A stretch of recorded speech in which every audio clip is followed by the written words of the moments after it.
ദൈവനാമം വാഴ്ത്തപ്പെടുമാറാകട്ടെ. ഈ സന്ധ്യാസമയത്ത് നമുക്ക് ഇപ്രകാരം ഇങ്ങനെ കൂടി വരുവാൻ, ദൈവത്തെ പാടി മഹത്വപ്പെടുത്തുവാൻ ദൈവം നമുക്ക് തന്നിരിക്കുന്ന നല്ല അവസരത്തെ ഓർത്ത് നമുക്ക് ഒരുമിച്ച് ദൈവത്തെ സ്തുതിക്കാം. ഇന്ന് ചില അസൗകര്യങ്ങൾ കാരണം ചിലർക്ക് ഇന്ന് വരുവാനായിട്ട് സാധിച്ചിട്ടില്ല. എങ്കിലും 2-3 പേർ കർത്താവായ യേശുക്രിസ്തുവിന്റെ നാമത്തിൽ കൂടി വരുന്നിടത്തൊക്കെയും അവൻ്റെ സാന്നിധ്യമുണ്ട് എന്ന ദൈവവചനത്തിൻ്റെ അടിസ്ഥാനത്തിലാണ് നാം ഇന്ന് കൂടി വന്നിരിക്കുന്നത്. അതുകൊണ്ട് വളരെ പ്രാർത്ഥനയോടെ, ദൈവ സാന്നിധ്യ ബോധത്തോടെ നമുക്ക് ദൈവത്തിൻ്റെ സന്നിധിയിലായിരിക്കാം. ഇന്ന് ദൈവവചനം നമ്മോട് സംസാരിക്കുന്നത് കൊട്ടാരക്കരയിൽ കർത്താവിൻ്റെ പേരിലായിരിക്കുന്ന ഇവാഞ്ചലിസ്റ്റ് സന്തോഷ് മാത്യു അവർകളാണ്. പ്രിയ കർത്താസിനെയും ഇന്നത്തെ മീറ്റിങ്ങിലേക്ക് സ്വാഗതം ചെയ്യുന്നു. അതുപോലെ ഗാനങ്ങൾ ആലപിക്കുന്ന പ്രിയ എസെക്കിയേൽ സഹോദരനെയും ഈ മീറ്റിങ്ങിലേക്ക് സ്വാഗതം ചെയ്യുന്നു. നമുക്ക് പ്രാർത്ഥിച്ച് ഇപ്പോൾ ഈ മീറ്റിംഗ് ആരംഭിക്കാം. പ്രാർത്ഥിച്ച് ആരംഭിക്കുന്നതിനായിട്ട് പ്രിയ ജേക്കബ് അക്കിളിനെ ക്ഷണിക്കുകയാണ്. നമുക്ക് പ്രാർത്ഥിക്കാം. കരുണാവിനെയും സ്നേഹസ്വരൂപമായ ഞങ്ങളുടെ കർത്താവെ, ഞങ്ങൾ നിന്നെ സ്തുതിക്കുന്നു, സ്തോത്രം ചെയ്യുന്നു. ഈ സന്ധ്യാസമയത്ത് കർത്താവെ, ഞങ്ങൾക്ക് തന്നിക്കുന്ന കുടിവരവനായി സ്തോത്രം. കർത്താവെ, അവിടുത്തെ വചനത്തിൽ നിന്ന് കേൾക്കുവാനും നല്ല പാട്ടുകൾ കേൾക്കുവാനും കർത്താവിനെ സ്തുതിപ്പാനും തക്കവണ്ണം കർത്താവെ ഞങ്ങൾക്ക് തന്നിരിക്കുന്ന ഈ നല്ല സമയത്തിനായിട്ട് കർത്താവെ നിന്നെ സ്തുതിക്കുന്നു, സ്തോത്രം ചെയ്യുന്നു. വരുന്നതരനായ ദാസനെയും കർത്താവിൻ്റെ കരങ്ങൾ ഞങ്ങൾ സമർപ്പിക്കുന്നു. കർത്താവെ അവിടുത്തെ സംസാരം ഞങ്ങൾക്ക് അധികമായിട്ട് പ്രയോജനപ്പെടുവാൻ തക്കവണ്ണം കർത്താവെ ഞങ്ങളെ രൂപാന്തരത്തിലേക്ക് നടത്തുവാനും കർത്താവെ നിൻ്റെ ഹിതം ഞങ്ങൾ പ്രവർത്തിപ്പാൻ തക്കവണ്ണം ഞങ്ങളെ തന്നെ പൂർണ്ണമായി സമർപ്പിച്ച് തരുവാൻ കർത്താവെ ഞങ്ങളെ സഹായിച്ച് അനുഗ്രഹിക്കണമേ. കർത്താവെ, ഇനിയും വരുവാനുള്ളവരെയും കർത്താവ് തക്ക സമയത്ത് കൊണ്ടുവരണമേ. കർത്താവെ ഈ മീറ്റിംഗ് അനേകർക്ക് പ്രയോജനകരമാകുവാൻ ഈ ദേശത്ത് കർത്താവെ നിൻ്റെ നാമത്തിന് മഹത്വപ്പെടുവാനും തക്കവണ്ണം കർത്താവ് സഹായിച്ച് അനുഗ്രഹിക്കണം. പാട്ടുപാടുന്ന ബ്രദറിനെയും കർത്താവെ കരങ്ങൾ സമർപ്പിക്കുന്നു. കർത്താവെ നല്ല ഗാനങ്ങൾ പാടുവാനും കർത്താവിനെ മഹത്വപ്പെടുത്തുവാനും തക്കവണ്ണം കർത്താവ് സഹായിച്ച് അനുഗ്രഹിക്കണം. കർത്താവ് ഇതിന് പിമ്പിൽ പ്രവർത്തിക്കുന്ന എല്ലാ സഹോദരങ്ങളെയും കർത്താവിൻ്റെ കാര്യങ്ങൾ ഞങ്ങൾ സമർപ്പിക്കുന്നു. ഇത് കർത്താവ് ഈ ദേശത്ത് അധികം പ്രയോജനപരമാകുവാനും കർത്താവെ അനേകർക്ക് കർത്താവിൻ്റെ വെളിച്ചത്തിലേക്ക് പ്രവേശിപ്പാൻ തക്കവണ്ണം കാരണമാകുവാനും തക്കവണ്ണം കർത്താവ് സഹായിക്കണം. കർത്താവെ, പ്രാർത്ഥന ആവശ്യപ്പെട്ടിരിക്കുന്ന എല്ലാവർക്കും വേണ്ടി ഞങ്ങൾ പ്രാർത്ഥിക്കുന്നു. പൂർണ്ണമായിട്ട് കർത്താവെ നിൻ്റെ കൃപ ഞങ്ങളുടെ മേലുണ്ടായിരിക്കണമേ. കർത്താവെ, കാലാവസ്ഥയെല്ലാം കർത്താവ് സഹായിക്കണമേ. കർത്താവെ, ഇനിയും വരുവാൻ ആഗ്രഹിക്കുന്നവർക്ക് കർത്താവ് വരുവാൻ ഒരു തടസ്സവും ഇല്ലാതെ തക്ക സമയത്ത് എത്തിച്ചേരുവാൻ തക്കവണ്ണം കർത്താവ് കരുണ തരണമേ. പ്രാർത്ഥന കേട്ടതിനായ സ്തുതി, സ്തോത്രം സകലവും യേശുക്രിസ്തുവിന്റെ നാമത്തിൽ തന്നെ. ആമേൻ. കർത്താവിൻ്റെ അതിപരിശുദ്ധ നാമം വാഴ്ത്തപ്പെടുമാറാകട്ടെ. ഈ സന്ധ്യാസമയം നമുക്ക് ഒരുമിച്ച് സന്നിധിയിലായിരിക്കുവാൻ തക്കവണ്ണം വലിയവനായ ദൈവം ഇടയാക്കിയത് ഓർത്ത് ദൈവത്തെ സ്തുതിക്കുകയും മഹത്വപ്പെടുത്തുകയും ചെയ്യുന്നു. വലിയവനായ ദൈവത്തെ എത്ര തന്നെ മഹത്വപ്പെടുത്തിയാലും ഒരിക്കലും നമുക്ക് മതിയാകുകയില്ല. ദൈവത്തിൻ്റെ മഹത്വത്തെക്കുറിച്ച് വർണ്ണിച്ചു കഴിഞ്ഞാൽ അതൊരിക്കലും നമുക്ക് അളന്നു തീർക്കുവാനായിട്ട് കഴിയുകയില്ല. ആകാശത്തേക്കാൾ ഉന്നതമായി, സമുദ്രത്തേക്കാൾ ആഴമായി ആ വലിയവനായ ദൈവത്തിൻ്റെ മഹത്വം അത്രത്തോളം, അതിനേക്കാൾ എത്രയോ വ്യാപ്തിയുള്ളതാണ്. അതൊരു മനുഷ്യൻ്റെ ചിന്താഗതിയിൽ ഒതുങ്ങുന്നതല്ല. അത്രയും ഉന്നതനായ ശ്രേഷ്ഠനായ മഹാദൈവത്തെ സ്തുതിച്ചുകൊണ്ടുള്ള ഒരു ഗാനത്തോടുകൂടെ ഇന്നത്തെ ഗാന ശുശ്രൂഷ നമുക്ക് ആരംഭിക്കാം.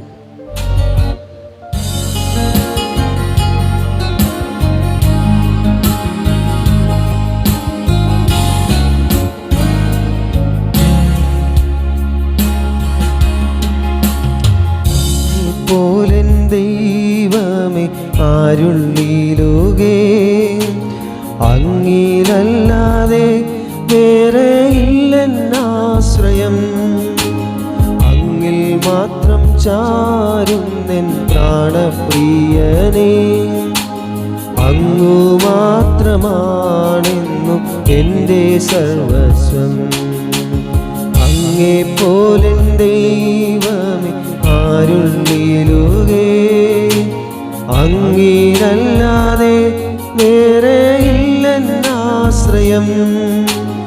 അങ്ങിൽ മാത്രം ചാരുന്ന പ്രാണപ്രിയനേ, അങ്ങു മാത്രമാണെന്നും എൻ്റെ സർവസ്വം. ആരാധന അങ്ങേക്കാരാധന, എൻ യേശുവേ അങ്ങേക്കാരാധന. ആരാധന അങ്ങേക്കാരാധന, എൻ യേശുവേ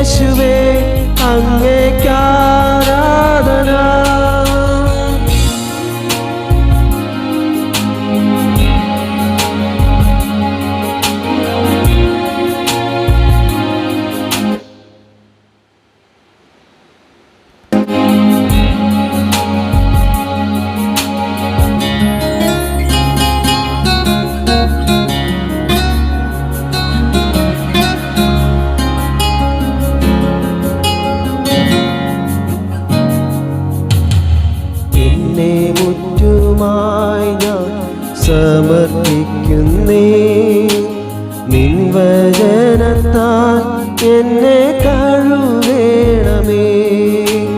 നിന്റെ ഹിതം പോലെന്നെ നടത്തണമേ. ശുദ്ധാത്മാവിനാൽ എന്നെ നിറയ്ക്കണമേ. എന്നെ മുറ്റുമായി ഞാൻ സമർപ്പിക്കുന്നേ. നിൻവചനത്താൽ എന്നെ കഴുകണമേ. നിന്റെ ഹിതം പോലെന്നെ നടത്തണമേ. ശുദ്ധാത്മാവിനാൽ എന്നെ നിറയ്ക്കണമേ. ആരാധന അങ്ങേക്കാരാധന. എൻ യേശുവേ അങ്ങേക്കാരാധന. ആരാധന അങ്ങേക്കാരാധന. എൻ യേശുവേ അങ്ങേക്കാരാധന.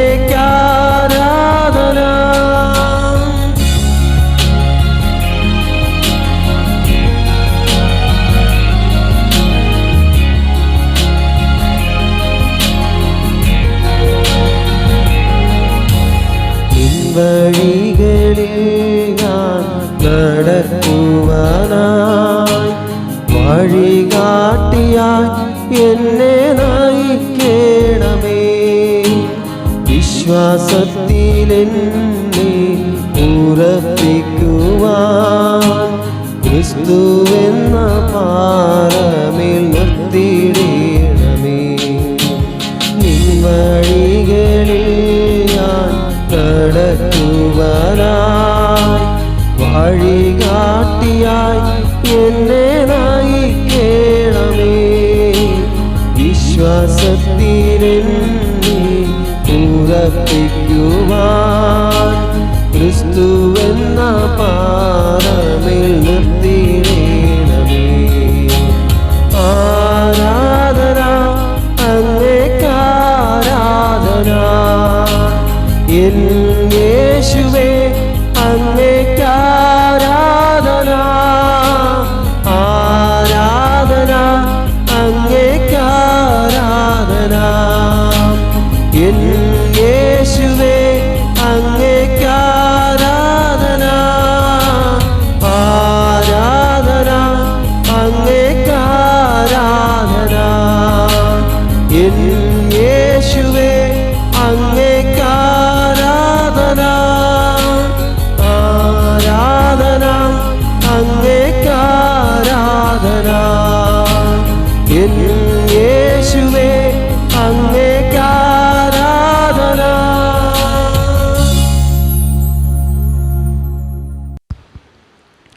നമ്മുടെ ദൈനംദിന ജീവിതം നാം ഒന്ന് പരിശോധിച്ചു കഴിഞ്ഞാൽ ഒരു വിശ്വാസിയെ സംബന്ധിച്ചിടത്തോളം നമ്മുടെ ജീവിത വഴികളെ നാം ഒന്ന് തിരിഞ്ഞു നോക്കിക്കഴിഞ്ഞാൽ നമുക്കറിയാം, ദൈവത്തിൻ്റെ ദയയാലും കൃപയാലുമാണ് നാം ഓരോ ദിവസവും ഈ ലോകത്തിൽ ജീവിച്ചു കൊണ്ടിരിക്കുന്നത്.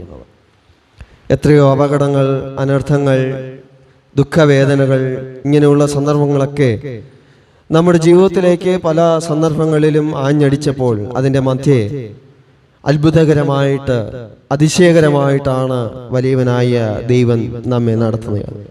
ഈ ആശയം വരുന്ന മനോഹരമായ ഒരു ഗാനം തുടർന്ന് നമുക്ക് ശ്രമിക്കാം.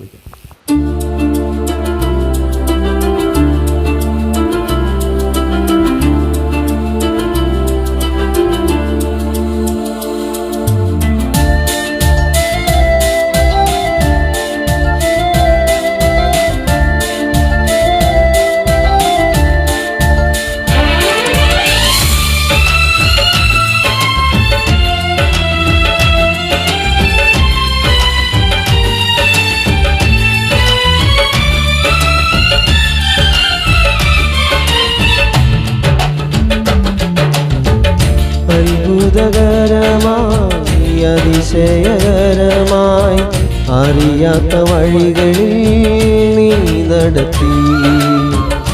അത്ഭുതകരമായി അതിശയകരമായി അറിയാത്ത വഴികളിൽ നീ നടത്തി. ഈ മരുയാത്രയിൽ മതിയായതെല്ലാം തന്നു നീ എന്നെ നടത്തിയിടുന്നു. ഈ മരുയാത്രയിൽ മതിയായതെല്ലാം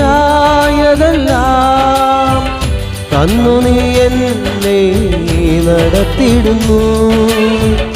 അത്ഭുതകരമായി അതിശയകരമായി അറിയാത്ത വഴികളിൽ നീ നടത്തി. അത്ഭുതകരമായി അതിശയകരമായി അറിയാത്ത വഴികളിൽ നീ നടത്തി.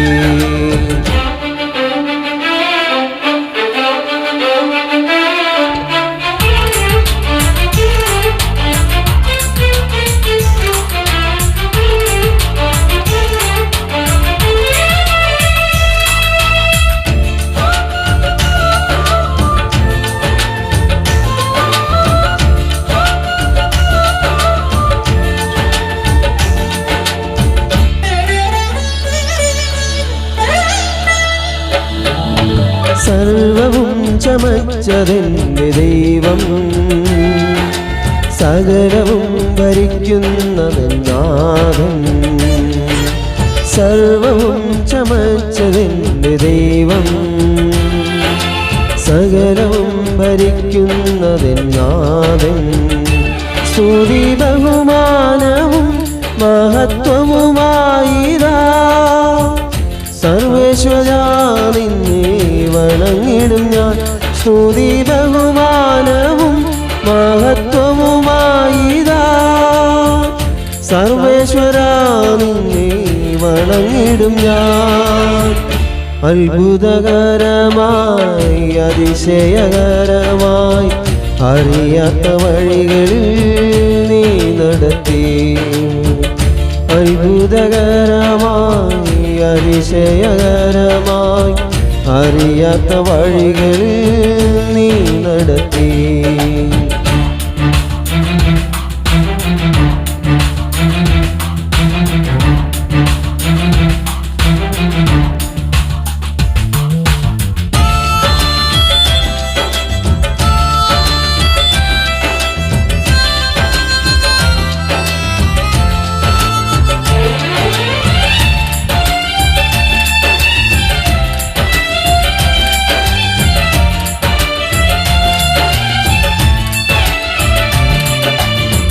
അതിമഹത്തായൊരു പ്രതിഫലം നീ അവനിലെന്നുമെൻ പരിചയം നീ.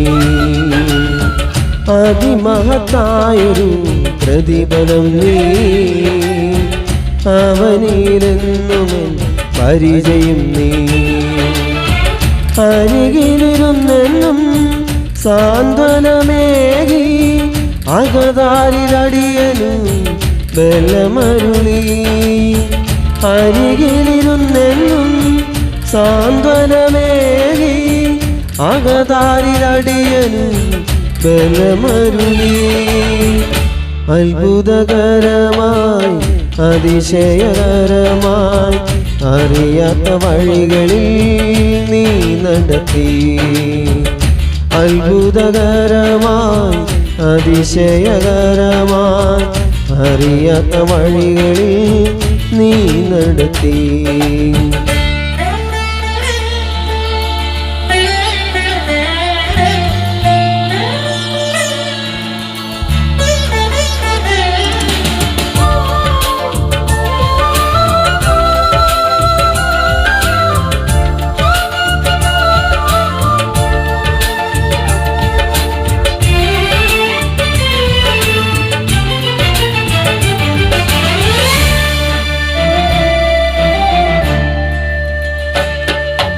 യാചിക്കും മുൻപേരൻ ദാസരുടെ ആവശ്യമേരൻ അറിഞ്ഞിടുന്ന.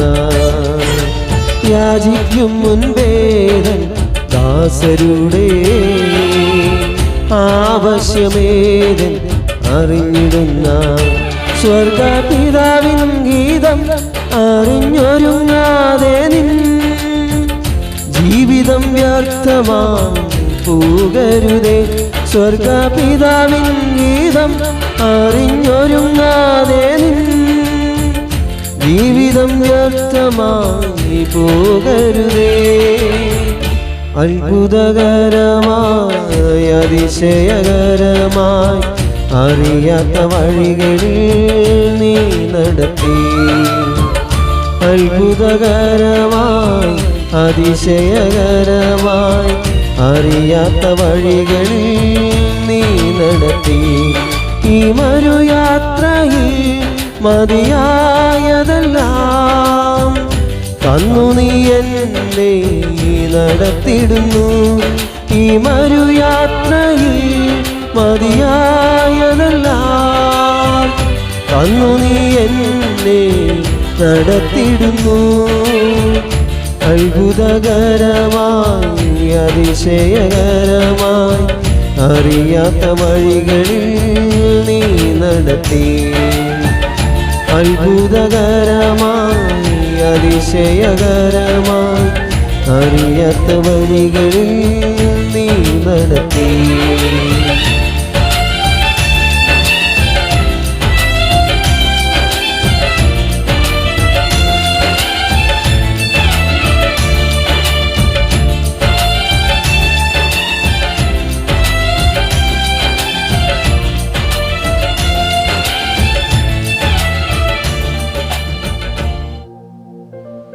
ദൈവനാമം വാഴ്ചപ്പെടുമാറാകട്ടെ. നമ്മെ അത്ഭുതകരമായി വഴി നടത്തുന്ന, അതിശയകരമായി വഴി നടത്തുന്ന നമ്മുടെ ദൈവത്തെ വർണ്ണിക്കുന്ന അനുഗ്രഹീതമായ ഗാനങ്ങളാണ് ഇന്ന് നാം കേട്ടുകൊണ്ടിരുന്നത്. ഈ ദൈവത്തെ ഓർത്ത്, ദൈവത്തിൻ്റെ നന്മകളെ ഓർത്ത് നമുക്ക് അവനെ സ്തുതിക്കാം, മഹത്വപ്പെടുത്താം. അനുഗ്രഹീതമായ ഗാനങ്ങൾ ഇന്ന് നമ്മെ പാടിക്കേൾപ്പിച്ച പ്രിയ കർത്താസൻ എസെക്കിയേൽ അവർക്കുള്ള നന്ദിയെ ഞാൻ ഈ സമയത്ത് അറിയിക്കുന്നു. വരുന്ന ആളുകളിൽ ദൈവം പ്രിയ കർത്താസിനെ ധാരാളമായിട്ട് എടുത്തുപയോഗിക്കട്ടെ എന്ന് ആശംസിക്കുകയും പ്രാർത്ഥിക്കുകയും ചെയ്യുകയാണ്. ഇനിയുള്ള അല്പസമയം നമുക്ക് ദൈവവചനത്തിന് മുമ്പാകെ ആയിരിക്കാം. പ്രിയ സഹോദരൻ കൊട്ടാരക്കൽ കർത്താവിൻ്റെ പേരിലായിരിക്കുന്ന ഇവാഞ്ചലിസ്റ്റ് സന്തോഷ് മാത്യു അവർകളാണ് ഇന്ന് നമ്മോട് ദൈവവചനം സംസാരിക്കുന്നത്. വളരെ പ്രാർത്ഥനയോടെ, ശ്രദ്ധയോടെ നമുക്ക് ദൈവത്തിൻ്റെ സന്നിധിയിലായിരിക്കാം. ഇപ്പോൾ പ്രിയ കർത്താസിനെ ഞാൻ വചന ശുശ്രൂഷയ്ക്കായിട്ട് ക്ഷണിച്ചുകൊള്ളും. Praise the lord. ദൈവ തിരുനാമം വാഴ്ത്തപ്പെടുമാറാകട്ടെ. ദൈവവചനം കേൾക്കുക എന്നുള്ളത് എന്നെ സംബന്ധിച്ച് വളരെ സന്തോഷകരമായ ഒരു വസ്തുതയാണ്. ഇന്ന് ഈ സായന്തന സമയത്ത് നമുക്കൊരുമിച്ച് ദൈവസന്നിധിയിലായിരിക്കുമ്പോൾ നാം നോട്ടീസിൽ കണ്ടതുപോലെ 7 സഭകൾക്കുള്ള ഒരു ദൂത് എന്ന വിഷയമാണ് ചിന്തിപ്പാനായിട്ട് ഞാൻ ആഗ്രഹിക്കുന്നത്. പ്രവചനപരമായ എന്തെങ്കിലും വിഷയമെടുത്ത് സംസാരിക്കാനുള്ള സമയമില്ല. നിങ്ങൾക്കറിയാം, അത് സംസാരിക്കണമെങ്കിൽ വളരെ മണിക്കൂറുകൾ ഒരുപക്ഷെ വേണ്ടി വരും. ഞാനതുകൊണ്ട് ആ വിഷയത്തിലേക്ക് പോകുന്നില്ല. എന്നാൽ വ്യത്യസ്തമായ 2-3 ആശയങ്ങൾ സഭകളെ സംബന്ധിച്ച് ദൈവവചനത്തിൽ എഴുതിയിരിക്കുന്നത് നമുക്ക് ഒരുമിച്ച് ചിന്തിച്ച് നമുക്ക് മടങ്ങിപ്പോകാം എന്ന് ഞാനും ആഗ്രഹിക്കുന്നു. നമ്മുടെ പേഴ്സണലായിട്ടുള്ള, വ്യക്തിപരമായിട്ടുള്ള പഠനത്തിന് ഈ ക്ലാസ് നമുക്ക് അനുഗ്രഹമായി തീരട്ടെ. ഇതൊരു ദൈവവചന പഠന മേഖലയാണല്ലോ, ഒരു പ്രസംഗത്തിൻ്റെ ഒരു സമയമല്ല. അതുകൊണ്ട് തന്നെ ഞാൻ പഠിച്ചതും മനസ്സിലാക്കുന്നതും ദൈവാത്മാവ് ഇന്ന് നമ്മോട് വെളിപ്പെടുത്തി തരുന്നതുമായ ചില ആശയങ്ങൾ തുടർന്നും നമ്മുടെ ജീവിതത്തിൽ, നമ്മുടെ പഠനത്തിന് അനുഗ്രഹമായി തീരട്ടെ എന്ന് ഞാനും ആഗ്രഹിക്കുന്നു. മത്തായി സുവിശേഷം 23-ാം അധ്യായം വാക്യം 17, വാക്യം 19. അവിടെ 2 ചോദ്യങ്ങൾ കർത്താവ് യേശു ക്രിസ്തു ചോദിക്കുകയാണ്. 17-ാം വാക്യത്തിൽ, ഏത് വലിയത്, സ്വർണമോ സ്വർണത്തെ ശുദ്ധീകരിക്കുന്ന മന്ദിരമോ? 19-ാം വാക്യത്തിൽ, ഏത് വലിയത്, വഴിപാടോ വഴിപാടിനെ ശുദ്ധീകരിക്കുന്ന യാഗപീഠമോ? ഞാൻ ഇന്ന് ഈ വിഷയത്തിൽ നിന്നാണ് സ്റ്റാർട്ട് ചെയ്യുവാൻ ഞാൻ ആഗ്രഹിക്കുന്നത്. പ്രായോഗികമായ ഒരു ചോദ്യം, സ്വർണമാണോ സ്വർണത്തെ ശുദ്ധീകരിക്കുന്ന ആ മന്ദിരം, ആ കെട്ടിടമാണോ വലുത്? അടുത്തത്, ഒരു വഴിപാടാണോ, വഴിപാട് കഴിക്കുന്ന ആ യാഗപീഠമാണോ വലുത്? ഇവിടെ ചോദിച്ച ആശയം പലതാണെങ്കിലും ഞാൻ അവിടുന്ന് ഒരു വിഷയം അവിടുന്ന് ഇങ്ങനെ എടുക്കുകയായിരുന്നു. സ്വാഭാവികമായിട്ടും ഈ ചോദ്യം നമ്മളോട് ചോദിച്ചാൽ നമ്മൾ എന്ത് മറുപടി പറയും? ഒന്നാമത്തെ ചോദ്യം, സ്വർണമാണോ സ്വർണത്തെ ശുദ്ധീകരിക്കുന്ന മന്ദിരമാണോ, ആ കെട്ടിടമാണോ വലുത് എന്ന് ചോദിച്ചാൽ ഞാൻ ഇന്ന് ചോദിച്ചപ്പോൾ ഒരു കൂട്ടം ആളുകൾ പറഞ്ഞു മന്ദിരത്തിനാ പ്രാധാന്യം, ആ മന്ദിരമാണ് അതിനെ സംരക്ഷിക്കുന്നത്, മന്ദിരമില്ലാതെ അത് ചെയ്യാൻ പറ്റുകയില്ല, മന്ദിരത്തിനാണ് പ്രാധാന്യം. ഒരു കൂട്ടം ആളുകൾ പറഞ്ഞു അല്ല, സ്വർണത്തിനാണ് പ്രാധാന്യം, സ്വർണമില്ലെങ്കിൽ മന്ദിരമില്ല. മറ്റൊരു കൂട്ടം പറഞ്ഞു മന്ദിരമില്ലെങ്കിൽ ആ സ്വർണവും സ്വർണമാകില്ല. അടുത്തത് വഴിപാടാണോ, വഴിപാടിനെ ശുദ്ധീകരിക്കുന്ന യാഗപീഠമോ? വഴിപാടാണ് വലുത്. അല്ല, യാഗപീഠമാണ് വലുത്. കാരണം യാഗപീഠം ഉണ്ടെങ്കിലേ വഴിപാട് കഴിക്കാനായിട്ട് പറ്റൂ. രണ്ട് ആശയങ്ങൾ. ഞാൻ ഈ വിഷയം ദൈവസഭയോട് ചേർന്ന് ഇങ്ങനെ ചിന്തിക്കാനിടയായി. ചോദ്യം ഇതാണ്: രക്ഷിക്കപ്പെട്ട ദൈവമക്കളാകുന്ന വിശ്വാസ സമൂഹമാണോ കെട്ടിടമാകുന്ന ദൈവസഭയാണോ വലുത്? നാം ചോദിക്കും. സഭായോഗങ്ങളെ ഉപേക്ഷയായി വിചാരിക്കരുത്. അത് നിത്യതയുടെ ഒരാശയമല്ല, ഇവിടുത്തെ കാര്യമാണ്. നമ്മുടെ സഭാ ഹോൾ, നമ്മുടെ കെട്ടിടം, അതിൽ സഭയുടെ യോഗങ്ങൾ നടക്കുമ്പോൾ അതിന് ഉപേക്ഷയായി നിങ്ങൾ വിചാരിക്കരുത്. അപ്പോൾ സഭ പ്രാധാന്യമുള്ളതാണ്, അവിടെ ഇരിക്കുന്ന കർത്തൃമേശ പ്രാധാന്യമുള്ളതാണ്, സഭയ്ക്കുള്ളിലുള്ള എല്ലാ ഉരുപ്പടികളും എല്ലാ സാധനങ്ങളും വിശുദ്ധമാണ്, പ്രാധാന്യമുള്ളതാണ്. മറുവശം അവിടെ കൂടി വരുന്ന ദൈവമക്കൾ, അവരും വളരെ പ്രാധാന്യമുള്ളതാണ്. ചോദ്യം, ഇതിൽ ഏറ്റവും പ്രാധാന്യമുള്ളത് ഏതാണ് എന്ന് ചോദിച്ചാൽ നാം എന്ത് മറുപടി പറയും? സ്വാഭാവികമായിട്ടും വിശ്വാസികളാണ് പ്രാധാന്യം. കാരണം കർത്താവ് യേശു ക്രിസ്തു മധ്യാകാശത്തിൽ വരുമ്പോൾ ഈ കെട്ടിടത്തെ അല്ല ദൈവം കൊണ്ടുപോകുന്നത്, അതിലുള്ളിലുള്ള രക്ഷിക്കപ്പെട്ട ദൈവമക്കൾ. അങ്ങനെയെങ്കിൽ ഞാൻ ഇങ്ങനെ ചിന്തിച്ചു, യാഗപീഠമാണോ യാഗ വസ്തുവാണോ വലുത്, വഴിപാടാണോ വലുതെന്ന് ചോദിച്ചാൽ വഴിപാടാണ് വലുതെന്ന് പറയേണ്ടി വരും. സ്വർണമാണോ അതിനെ ശുദ്ധീകരിക്കുന്ന കെട്ടിടമാണോ വലുത് എന്ന് ചോദിച്ചാൽ സ്വർണമാണെന്ന് പറയേണ്ടി വരും. ഞാൻ ഇങ്ങനെ ചിന്തിക്കുന്നു, ആത്മീയമായി ദൈവസഭയെക്കുറിച്ച് നാം ഈ ഭാഗം ചിന്തിക്കുമ്പോൾ ഒരു ഉത്തരം പറയാം: സഭയും ദൈവസന്നിധിയിൽ വലുതാണ്, അതിൽ കൂടി വരുന്ന ദൈവമക്കളും വലുതാണ്. രണ്ടും വിലപിടിപ്പുള്ളതാണ്. സഭയെ ദുഃഖിപ്പിക്കുവാനോ സഭയ്ക്കെതിരെ പ്രവർത്തിക്കുവാൻ ദൈവം വ്യവസ്ഥ വെച്ചിട്ടില്ല. സഭ ദൈവസന്നിധിയിൽ വിലയേറിയ ഒന്നാണ്, വിശുദ്ധമായതൊന്നാണ്. എന്നാൽ അവിടെ കൂടി വരുന്ന ദൈവമക്കൾ അവരും വിലപിടിപ്പുള്ളതൊന്നാണ്, വിലയേറിയവരാണ്, ദൈവം പ്രാധാന്യത്തോടെ കാണുന്നത്. അതുകൊണ്ട് തന്നെ ദൈവവചനത്തിൽ സഭയെ പറ്റിയും സഭാവിശ്വാസികളെ കുറിച്ചും വ്യക്തമായി പുതിയ നിയമത്തിൽ എഴുതിയിരിക്കുന്നു. കാരണം രണ്ടും ദൈവസന്നിധിയിൽ വിലയേറിയതാണ്. അതുകൊണ്ട് തന്നെ ഈ വിലയേറിയ ഇത് രണ്ടും ഏത് നിലയിൽ ദൈവത്തിൻ്റെ പരിശുദ്ധാത്മാവ് എഴുതിയിരിക്കുന്നുവോ ആ നിലയിൽ തന്നെ അംഗീകരിക്കേണ്ടുന്നത് നമ്മുടെ കർത്തവ്യമാണ്, ചെയ്തേ മതിയാകുകയുള്ളൂ. നമുക്കറിയാം, ദൈവവചനത്തിൽ സഭാദൂത് എന്ന് നിങ്ങൾ കേൾക്കുമ്പോൾ നോട്ടീസിൽ 7 സഭകൾക്കുള്ള ദൂത് എന്നാണ് എഴുതിയിരുന്നത്. സ്വാഭാവികമായിട്ടും എന്താ ചിന്തിക്കുക? വെളിപ്പാട് പുസ്തകത്തിൽ 7 സഭകൾക്കുള്ള ദൂത് എഴുതിയിട്ടുണ്ട്. ശരിയാണ്, 7 സഭകൾക്കുള്ള ദൂത് വെളിപ്പാട് പുസ്തകത്തിലുണ്ട്. അല്പമായി ഞാൻ ആ വിഷയത്തിലേക്ക് വരും. എന്നാൽ മറ്റൊരു 7 സഭയെക്കുറിച്ച് പുതിയ നിയമത്തിൽ എഴുതിയിട്ടുണ്ട്. നിങ്ങൾക്കറിയാമോ? ഞാൻ അതിനിങ്ങനെ മറുപടി പറയും: യോഹന്നാന്റെ 7 മറുവശം ആരുടെയാ? അപ്പോസ്തലനായ പൗലോസിന്റെ 7. ഞാനിതൊന്ന് താരതമ്യപ്പെടുത്തി ചിന്തിക്കുകയായിരുന്നു. നമുക്കറിയാം, യോഹന്നാന്റെ 7 വെളിപ്പാട് പുസ്തകത്തിൽ ഒരുപാട് 7കളുണ്ട്. എങ്കിലും സഭയെ പറ്റി പറയുന്ന 7 കാര്യങ്ങൾ, 7 സഭ ഏതൊക്കെയാ? Ephesus, Smyrna, Pergamos, തുയത്തൈര, Sardis, Philadelphia, ലവോദിക്ക. 7 സഭകൾ. അതിനെ യോഹന്നാന്റെ 7 സഭ, യോഹന്നാൻ എഴുതിയ 7 സഭ. യോഹന്നാന്റെ സഭയല്ല, കർത്താവിൻ്റെ സഭയാണെങ്കിൽ പോലും ഞാനൊരു വ്യക്തിയായിട്ട് അങ്ങനെ പറയുന്നു. യോഹന്നാൻ രചിച്ച 7 സഭകളെ കുറിച്ചുള്ള ദൂത്. എന്നാൽ ദൈവത്തിന്റെ പരിശുദ്ധാത്മാവ് രചിച്ചതാണെങ്കിൽ പോലും ഞാൻ യോഹന്നാന് ഒരു പ്രാധാന്യം കൊടുത്ത് പറയാം. അദ്ദേഹം എഴുതിയ 7 സഭ. മറുവശം അപ്പോസ്തലനായ പൗലോസിന്റെ 7 സഭകൾ. ഏതൊക്കെയാണെന്നറിയാമോ? അത് അപ്പോസ്തലനായ പൗലോസും 7 സഭകൾക്ക് ദൂത് എഴുതിയിട്ടുണ്ട്. നമുക്കറിയാം, റോമർക്ക് എഴുതിയ ലേഖനം 1-ാമത്തെ സഭ, 2 കൊരിന്ത്യർക്കുള്ള 2-ാമത്തെ സഭ, 3 ഗലാത്യർ, എഫേസ്യർ, ഫിലിപ്പിയർ, കൊലോസിയർ, ഒടുവിൽ തെസലോനിക്കർ. 7 സഭകൾക്ക് അപ്പോസ്തലനായ പൗലോസ് പ്രധാനപ്പെട്ട ദൂത് എഴുതിയിട്ടുണ്ട്. ബാക്കി എഴുതിയിട്ടുള്ള നമുക്കറിയാം വ്യക്തിപരമായിട്ട് എഴുതിയ ലേഖനങ്ങളാണ്. ഫിലേമോൻ എഴുതിയ, യാക്കോബ് വ്യക്തിപരമായിട്ട് എഴുതിയ ചില ലേഖനങ്ങളാണ്. എന്നാൽ 7 സഭകൾക്ക് അപ്പോസ്തലനായ പൗലോസും കത്തുകൾ എഴുതിയിട്ടുണ്ട്. ഇവിടെ യോഹന്നാൻ സ്നാപകനും 7 സഭകൾക്ക് ദൂത് എഴുതിയിട്ടുണ്ട്. ഇനിയും സമയമില്ലല്ലോ, ഞാൻ ഇങ്ങനെ ഓടിച്ച് കടന്നു പോകട്ടെ. കർത്താവ് യേശു ക്രിസ്തുവിൻ്റെ പരിസ്ഥിതി ശുശ്രൂഷ കാലഘട്ടത്തിൽ കർത്താവ് അനേക ഉപമകൾ പറയുമ്പോൾ 7 ഉപമകൾ വളരെ പ്രാധാന്യത്തോടെ നമ്മൾ ചിന്തിക്കണം. 1 മത്തായി സുവിശേഷത്തിൽ കാണുന്ന ഉപമകൾ. 1 വിതയ്ക്കുന്നവനെ കുറിച്ച് കർത്താവ് പറയുന്ന ഒന്നാമത്തെ ഉപമ. 2, കോതമ്പും കളയും കുറിച്ച് പറയുന്ന രണ്ടാമത്തെ ഉപമ. 3, കടുകുമണിയെ കുറിച്ച് പറയുന്ന മൂന്നാമത്തെ ഉപമ.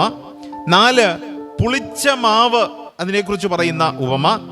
5, ഒരു നിധി മറച്ചു വെച്ചു എന്നവിടെ വായിക്കുന്ന, മറച്ചു വെച്ച നിധിയെക്കുറിച്ച് വായിക്കുന്ന ഉപമ. 6, വിലേറിയ മുത്തിനെ കുറിച്ച് പറയുന്ന ഒരു ഉപമ. 7, വല, വീശിയ വല, വീശപ്പെട്ട വലയെക്കുറിച്ച് പറയുന്ന 7 ഉപമ. കർത്താവ് ഒരുപാട് ഉപമകൾ പറഞ്ഞിട്ടുണ്ടെങ്കിലും ഈ 3 വിഷയങ്ങൾ, യോഹന്നാൻ അപ്പോസ്തലൻ എഴുതിയ 7 സഭകൾക്കുള്ള ദൂത് പ്ലസ് അപ്പോസ്തലനായ പൗലോസ് 7 സഭകൾക്ക് എഴുതിയ മറ്റൊരു ദൂത്, അതവിടെ നിൽക്കട്ടെ.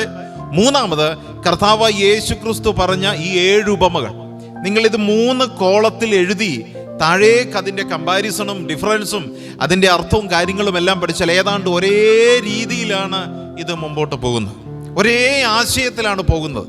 ഇനി ഞാൻ ഒരാശയം കൂടെ പറഞ്ഞിട്ട് അങ്ങോട്ട് കടന്നു വരട്ടെ. കർത്താവ് യേശു ക്രിസ്തുവിൻ്റെ പരസ്യ ശുശ്രൂഷ കാലഘട്ടത്തിൽ ഇനി സംഭവിക്കാൻ പോകുന്ന എന്ന് പറഞ്ഞാൽ തൻ്റെ കാലഘട്ടത്തിന് ശേഷം AD 30-31 കാലഘട്ടത്തിന്, അല്ലെങ്കിൽ കർത്താവ് യേശു ക്രിസ്തു പരിശുദ്ധാത്മാവിനെ ഭൂമിയിൽ അയച്ച് സഭ സ്ഥാപിച്ചതിനു ശേഷം അപ്പോസ്തലപ്രവൃത്തി 5-ാം അധ്യായത്തിൽ സഭയ്ക്ക് വലിയൊരു ഉപദ്രവം നേരിട്ടു. അവിടെ മുതൽ അങ്ങോട്ട് ഉപദ്രവങ്ങളിലൂടെ ആദിമസഭ ആരംഭിച്ച് ഞാനും നിങ്ങളും ഈ ദൈവവചനം കേൾക്കുന്ന ഈ രാത്രിയിലെ ഈ നിമിഷം വരെയുള്ള, അല്ലെങ്കിൽ കർത്താവിൻ്റെ മധ്യാകാശ വരവ് വരെയുള്ള നീണ്ട കാലഘട്ടത്തിലെ അനുഭവങ്ങളെ കർത്താവ് യേശു ക്രിസ്തു തൻ്റെ പരസ്യ ശുശ്രൂഷ കാലഘട്ടത്തിൽ ഓർപ്പിച്ചിട്ടുണ്ട്. ചില കാര്യങ്ങളിലൂടെ ഒന്ന് ഓടിച്ച് കടന്നു പോയാൽ അതിൻ്റെ ആശയങ്ങൾ നിങ്ങൾക്ക് മനസ്സിലാകും. എന്നിട്ട് വേണം നമ്മൾ ആ ഭാഗത്തിലേക്ക് കടന്നു പോയി. യോഹന്നാന്റെ സുവിശേഷം 13-ാം അധ്യായം അതിൻ്റെ 34-ാമത്തെ വാക്യം. യോഹന്നാന്റെ സുവിശേഷം 13-ാം അധ്യായത്തിൻ്റെ 34-ാമത്തെ വാക്യത്തിൽ എഴുതിയിരിക്കുന്നത് നിങ്ങൾ നോക്കുക. അവിടെ ഇങ്ങനെ വായിക്കുന്നു, നിങ്ങൾ തമ്മിൽ തമ്മിൽ സ്നേഹിക്കണം എന്ന പുതിയൊരു കൽപ്പന ഞാൻ നിങ്ങൾക്ക് തരുന്നു. ഞാൻ നിങ്ങളെ സ്നേഹിച്ചതുപോലെ നിങ്ങളും തമ്മിൽ തമ്മിൽ സ്നേഹിക്കണം. ഒന്നാമത് കർത്താവ് ഇവിടെ പഠിപ്പിച്ചു, നിങ്ങൾ സ്നേഹിക്കണം, സ്നേഹത്തെക്കുറിച്ച് പഠിപ്പിച്ചു. അതിൻ്റെ അർത്ഥം നാളുകൾ കുറച്ച് കഴിയുമ്പോൾ ഈ പറയപ്പെടുന്ന സ്നേഹം നിങ്ങളുടെ മധ്യത്തിൽ നഷ്ടപ്പെടാം. ഇനിയും യോഹന്നാന്റെ സുവിശേഷത്തിൽ, യോഹന്നാന്റെ ലേഖനത്തിൽ, വെളിപ്പാട് പുസ്തകത്തിലേക്ക് വരിക. അവിടെ സഭകൾക്ക് എഴുതുന്ന ദൂതിൽ ഒരു സഭയോട് പറയുന്നു, അല്ലെങ്കിൽ ആദ്യത്തെ സഭയോട് എന്താ പറയുന്നത്?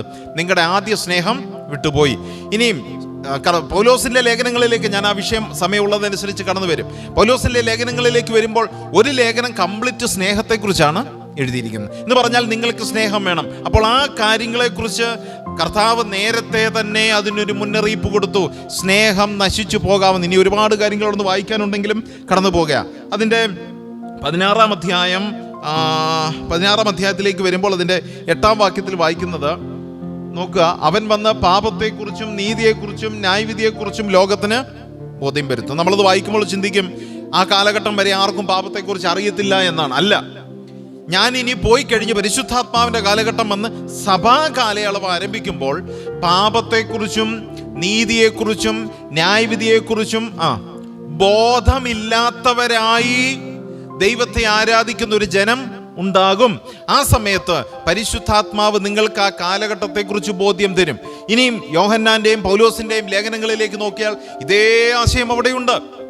ചെയ്തത് പാപമാണെന്ന് അംഗീകരിക്കാതെ അതിനെ നീതീകരിച്ച് അത് ശരിയാണെന്ന് അംഗീകരിച്ച് സഭയിൽ കൂടി വരുന്ന ഒരു കൂട്ടം ആളുകളെ കുറിച്ച് ആ 2 ഭാഗങ്ങളിലും നമ്മൾ വായിക്കുന്നു. ഇനിയും അതിൻ്റെ 20-ാമത്തെ വാക്യത്തിലേക്ക് വരുമ്പോൾ 16-ാം അധ്യായം തന്നെ 20-ാമത്തെ വാക്യത്തിൽ നിങ്ങൾ നോക്കുക. നിങ്ങൾ കരഞ്ഞു വിലപിക്കും, ലോകമോ സന്തോഷിക്കും.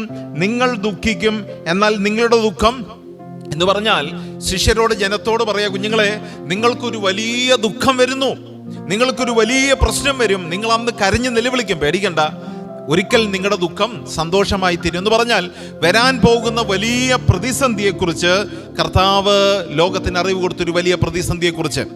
അത് ലേഖനങ്ങളിലും അപ്പോസ്തലനായ പൗലോസും യോഹന്നാനും അത് എഴുതി. കഷ്ടതയുടെ ഒരു വലിയ പാരമ്യത്തെക്കുറിച്ച്, കഷ്ടതയുടെ മധ്യത്തിലുള്ള അനുഭവങ്ങളെക്കുറിച്ച്, പ്രത്യേകിച്ചും എഫേസ്യ കാലഘട്ടങ്ങളിൽ, എഫേസ്യ ഗലാത്യ കാലഘട്ടങ്ങളിൽ വലിയ പ്രതിസന്ധിയിലൂടെ കടന്നു പോകുന്ന ഒരു കാലഘട്ടമായിരുന്നു.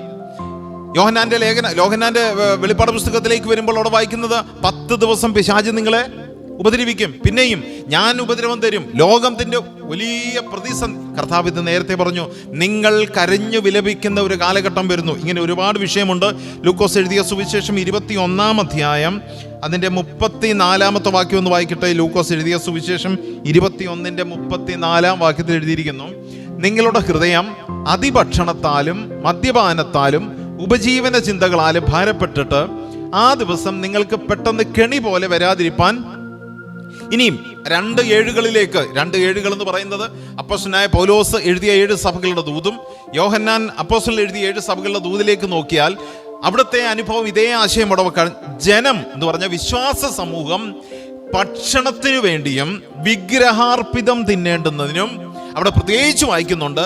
ബിലയാമിനെ കുറിച്ച് എടുത്ത് വായിക്കും. നമ്മൾ ആ ഭാഗത്തേക്ക് ഓടിച്ചൊന്ന് കടന്നു പോകും. വിഗ്രഹാർപ്പിതം തിന്നും. അതിനെന്താ തെറ്റ്? അങ്ങനെയുള്ള കഴിക്കുക, കുടിക്കുക, അതിഭക്ഷണം, അങ്ങനെയുള്ള കാര്യത്തിൻ്റെ പുറകിൽ വലിയ പ്രശ്നങ്ങൾ സഭയിൽ ഉളവായ ഒരനുഭവത്തെക്കുറിച്ച് 2 കാലഘട്ടത്തിലും അപ്പോസ്തലനായ പൗലോസും യോഹന്നാനും എഴുതിയിരിക്കുന്നത് കാണാം. കർത്താവ് ആ കാര്യത്തെക്കുറിച്ച് മുൻകൂട്ടി ഒരു ബോധ്യം തന്നു, ഇങ്ങനെയുള്ള കാലഘട്ടം വരും. ഇനി ഒരുപാട് വേദഭാഗമുണ്ട്, ഞാൻ ആ ഭാഗം വായിക്കുന്നില്ല. ഇങ്ങനെ സകല ചെറുതും വലുതുമായ കാര്യങ്ങളെക്കുറിച്ച് കർത്താവ് ഒരു മുന്നറിയിപ്പ് കൊടുത്തു. ഇങ്ങനെയുള്ള കാലഘട്ടം നിങ്ങൾക്ക് മുമ്പിൽ വരാം. ഞാൻ ചോദിക്കട്ടെ, ഇന്ന് രാത്രിയിൽ നാം ആ വിഷയം പഠിക്കുമ്പോൾ, ചിന്തിക്കുമ്പോൾ, ഇന്നലെയോ മെനഞ്ഞാന്നോ സംഭവിച്ച കഥകളല്ല വെളിപ്പാട് പുസ്തകത്തിൽ ചരിത്രമായിട്ട് എഴുതിയിരിക്കുന്നത്. മറിച്ച് കർത്താവായ യേശു ക്രിസ്തുവിന്റെ കാലഘട്ടത്തിൽ തന്നെ പ്രവചന ദൃഷ്ട്യാ കർത്താവ് അത് പഠിപ്പിച്ചു. സഭയുടെ മുമ്പോട്ടുള്ള ജീവിതയാത്രയിൽ സഭ വളർന്നു വരുമ്പോൾ ഇങ്ങനെയുള്ള പ്രതിസന്ധികൾ നിങ്ങളുടെ ജീവിതത്തിൽ സംഭവിക്കാം. അതുകൊണ്ട് നിങ്ങൾ അതിനെ മുൻകൂട്ടി മനസ്സിലാക്കി ശരിയായ ആത്മീയ പക്വതയിൽ, ശരിയായ ആത്മീയ ആ മെച്യൂരിറ്റിയിൽ നിങ്ങൾ വളരണമെന്ന് കർത്താവ് അവരോട് പഠിപ്പിക്കാൻ. ഞാൻ ആ ഭാഗം അവിടെ അവസാനിപ്പിക്കാം. ഇനി അപ്പോസ്തലനായ പൗലോസിന്റെ ലേഖനങ്ങൾ സഭകളിലേക്ക് ഞാനൊന്ന് കടന്നു വരട്ടെ. എന്താണ് റോമാലേഖനത്തിൻ്റെ വിഷയമായിട്ട് നമുക്ക് ചിന്തിക്കാൻ കഴിയുന്ന? റോമാലേഖനത്തിൽ അപ്പോസ്തലനായ പൗലോസ് എന്താ അവിടെ ആശയമായി പറയുന്നത്? അതും വെളിപ്പാട് പുസ്തകത്തിലേക്ക് വരുമ്പോൾ ഏതാണ്ട് ഒരേ ആശയത്തെക്കുറിച്ച് വായിക്കും. റോമാലേഖനത്തെക്കുറിച്ച് നമ്മൾ വായിക്കുമ്പോൾ നമുക്കറിയാം, റോമിലുള്ള സഭ അപ്പോസ്തലനായ പൗലോസാൽ സ്ഥാപിക്കപ്പെട്ട ഒരു സഭയല്ല. അവിടെ പെന്തക്കോസ്ത് നാളിൽ ഏതാണ്ട് 3000-ഓളം ആളുകൾ രക്ഷിക്കപ്പെടുകയും കുറച്ച് കഴിഞ്ഞ് അത് 5000-ആയി തീർന്നു. പിന്നെ വായിക്കുന്നത് എണ്ണിക്കൂടാത്തൊരു പുരുഷാരം. ഇപ്പോൾ റോമില് വലിയൊരു മാനസാന്തരം നടന്നു, വലിയൊരു ജനം രക്ഷയിലേക്ക് കടന്നു വന്ന്, വിവിധ ഭാഷക്കാരായ ആളുകൾ അവരൊക്കെ അവരുടെ സ്ഥലത്തേക്ക് പോയപ്പോൾ റോമിലുള്ള ഒരു ന്യൂനപക്ഷം ആളുകൾ അവിടെ കൂടി വന്ന് അവരൊരു സഭ ആരംഭിച്ചു. അപ്പോഴേക്കും അപ്പോസ്തലനായ പൗലോസ് അല്ലെങ്കിൽ ശൗൽ എന്ന് പറയുന്ന വ്യക്തി പൗലോസായി രംഗപ്രവേശനം ചെയ്തിട്ടില്ല. എങ്കിലും ആ അപ്പോസ്തലന്മാരുടെ കീഴിൽ ഒരു സഭ സ്ഥാപിച്ച് റോമിൽ ഒരു ചെറിയ കൂടിവരവ് ആരംഭിച്ചു. അധികം താമസിയാതെ ആ റോമിലുള്ള സഭ വലിയ പീഡകളിലൂടെ കടന്നുപോയി. കാരണം റോമൻ ജനതയ്ക്ക് അതൊരു വലിയ കണ്ണുകടിയായി മാറി. കാരണം ഇവരെ ഇങ്ങനെ വിട്ടാൽ ശരിയാകുകയില്ല, ഇവരെ നശിപ്പിച്ചു കളയണം, എങ്ങനെങ്കിലും ഇവരെ ഇല്ലാതെയാക്കണം. അതിനുവേണ്ടി പ്രതിസന്ധികൾ ആരംഭിച്ചു. നാം അപ്പോസ്തല പ്രവൃത്തിയിൽ വായിക്കുന്നുണ്ട്, അപ്പോസ്തലന്മാരെയും മറ്റു പലരെയും പിടിച്ച് ഉപദ്രവിക്കാനായിട്ട് ശ്രമിച്ചു. പക്ഷേ നമുക്കറിയാം, പത്രോസിനെയും ശീലാസിനെയും ഒക്കെ പിടിച്ച അനുഭവങ്ങൾ, പൗലോസിനെയും ഒക്കെ പിടിച്ച അനുഭവങ്ങൾ അറിയാം. പക്ഷെ അർദ്ധരാത്രിയിൽ അത്ഭുതകരമായി വലിയവനായി ദൈവം അവരെ കാരാഗൃഹം തുറന്ന് എടുത്തുകൊണ്ട് പോയി. അപ്പോൾ ഇവർക്കൊന്നും ചെയ്യാൻ പറ്റുന്നില്ല. അയ്യോ, അവരുടെ ദൈവം അവരെ വിടുവിക്കുന്നു ഒരു വശത്ത്. മറുവശത്ത് സ്തെഫാനോസിനെ അവർ കല്ലെറിഞ്ഞു കൊന്നു. ആദ്യ സമയങ്ങളാണ്. അങ്ങനെ ചില കാര്യങ്ങൾ അവർക്ക് നന്മയായി തീർന്നു. ആ സ്തെഫാനോസിനെ കൊന്നല്ലോ. പക്ഷേ ആ കൊന്നതിലൂടെ ശൗൽ, പൗലോസ് എന്നൊരു വ്യക്തിയെ കർത്താവ് നേടി. പൗലോസ് കർത്താവിങ്കിലേക്ക് മടങ്ങി വരുന്നു. അതവർക്ക് വലിയൊരു നഷ്ടമായി തീർന്നു. റോമിലൊരു സഭ, അത് പൗലോസ് പ്രവർത്തന മേഖലയിലേക്ക് കടന്നു വരുന്നതിന് മുമ്പേ ഉണ്ടായ ഒരു കൂടിവരവായിട്ടാണ് റോമിലുള്ള സഭയെക്കുറിച്ച് വായിക്കുന്നത്. ഏകദേശം 10 ലക്ഷം ജനം പൗലോസിന്റെ കാലഘട്ടത്തിൽ തന്നെ ഈ റോമിലുണ്ട്.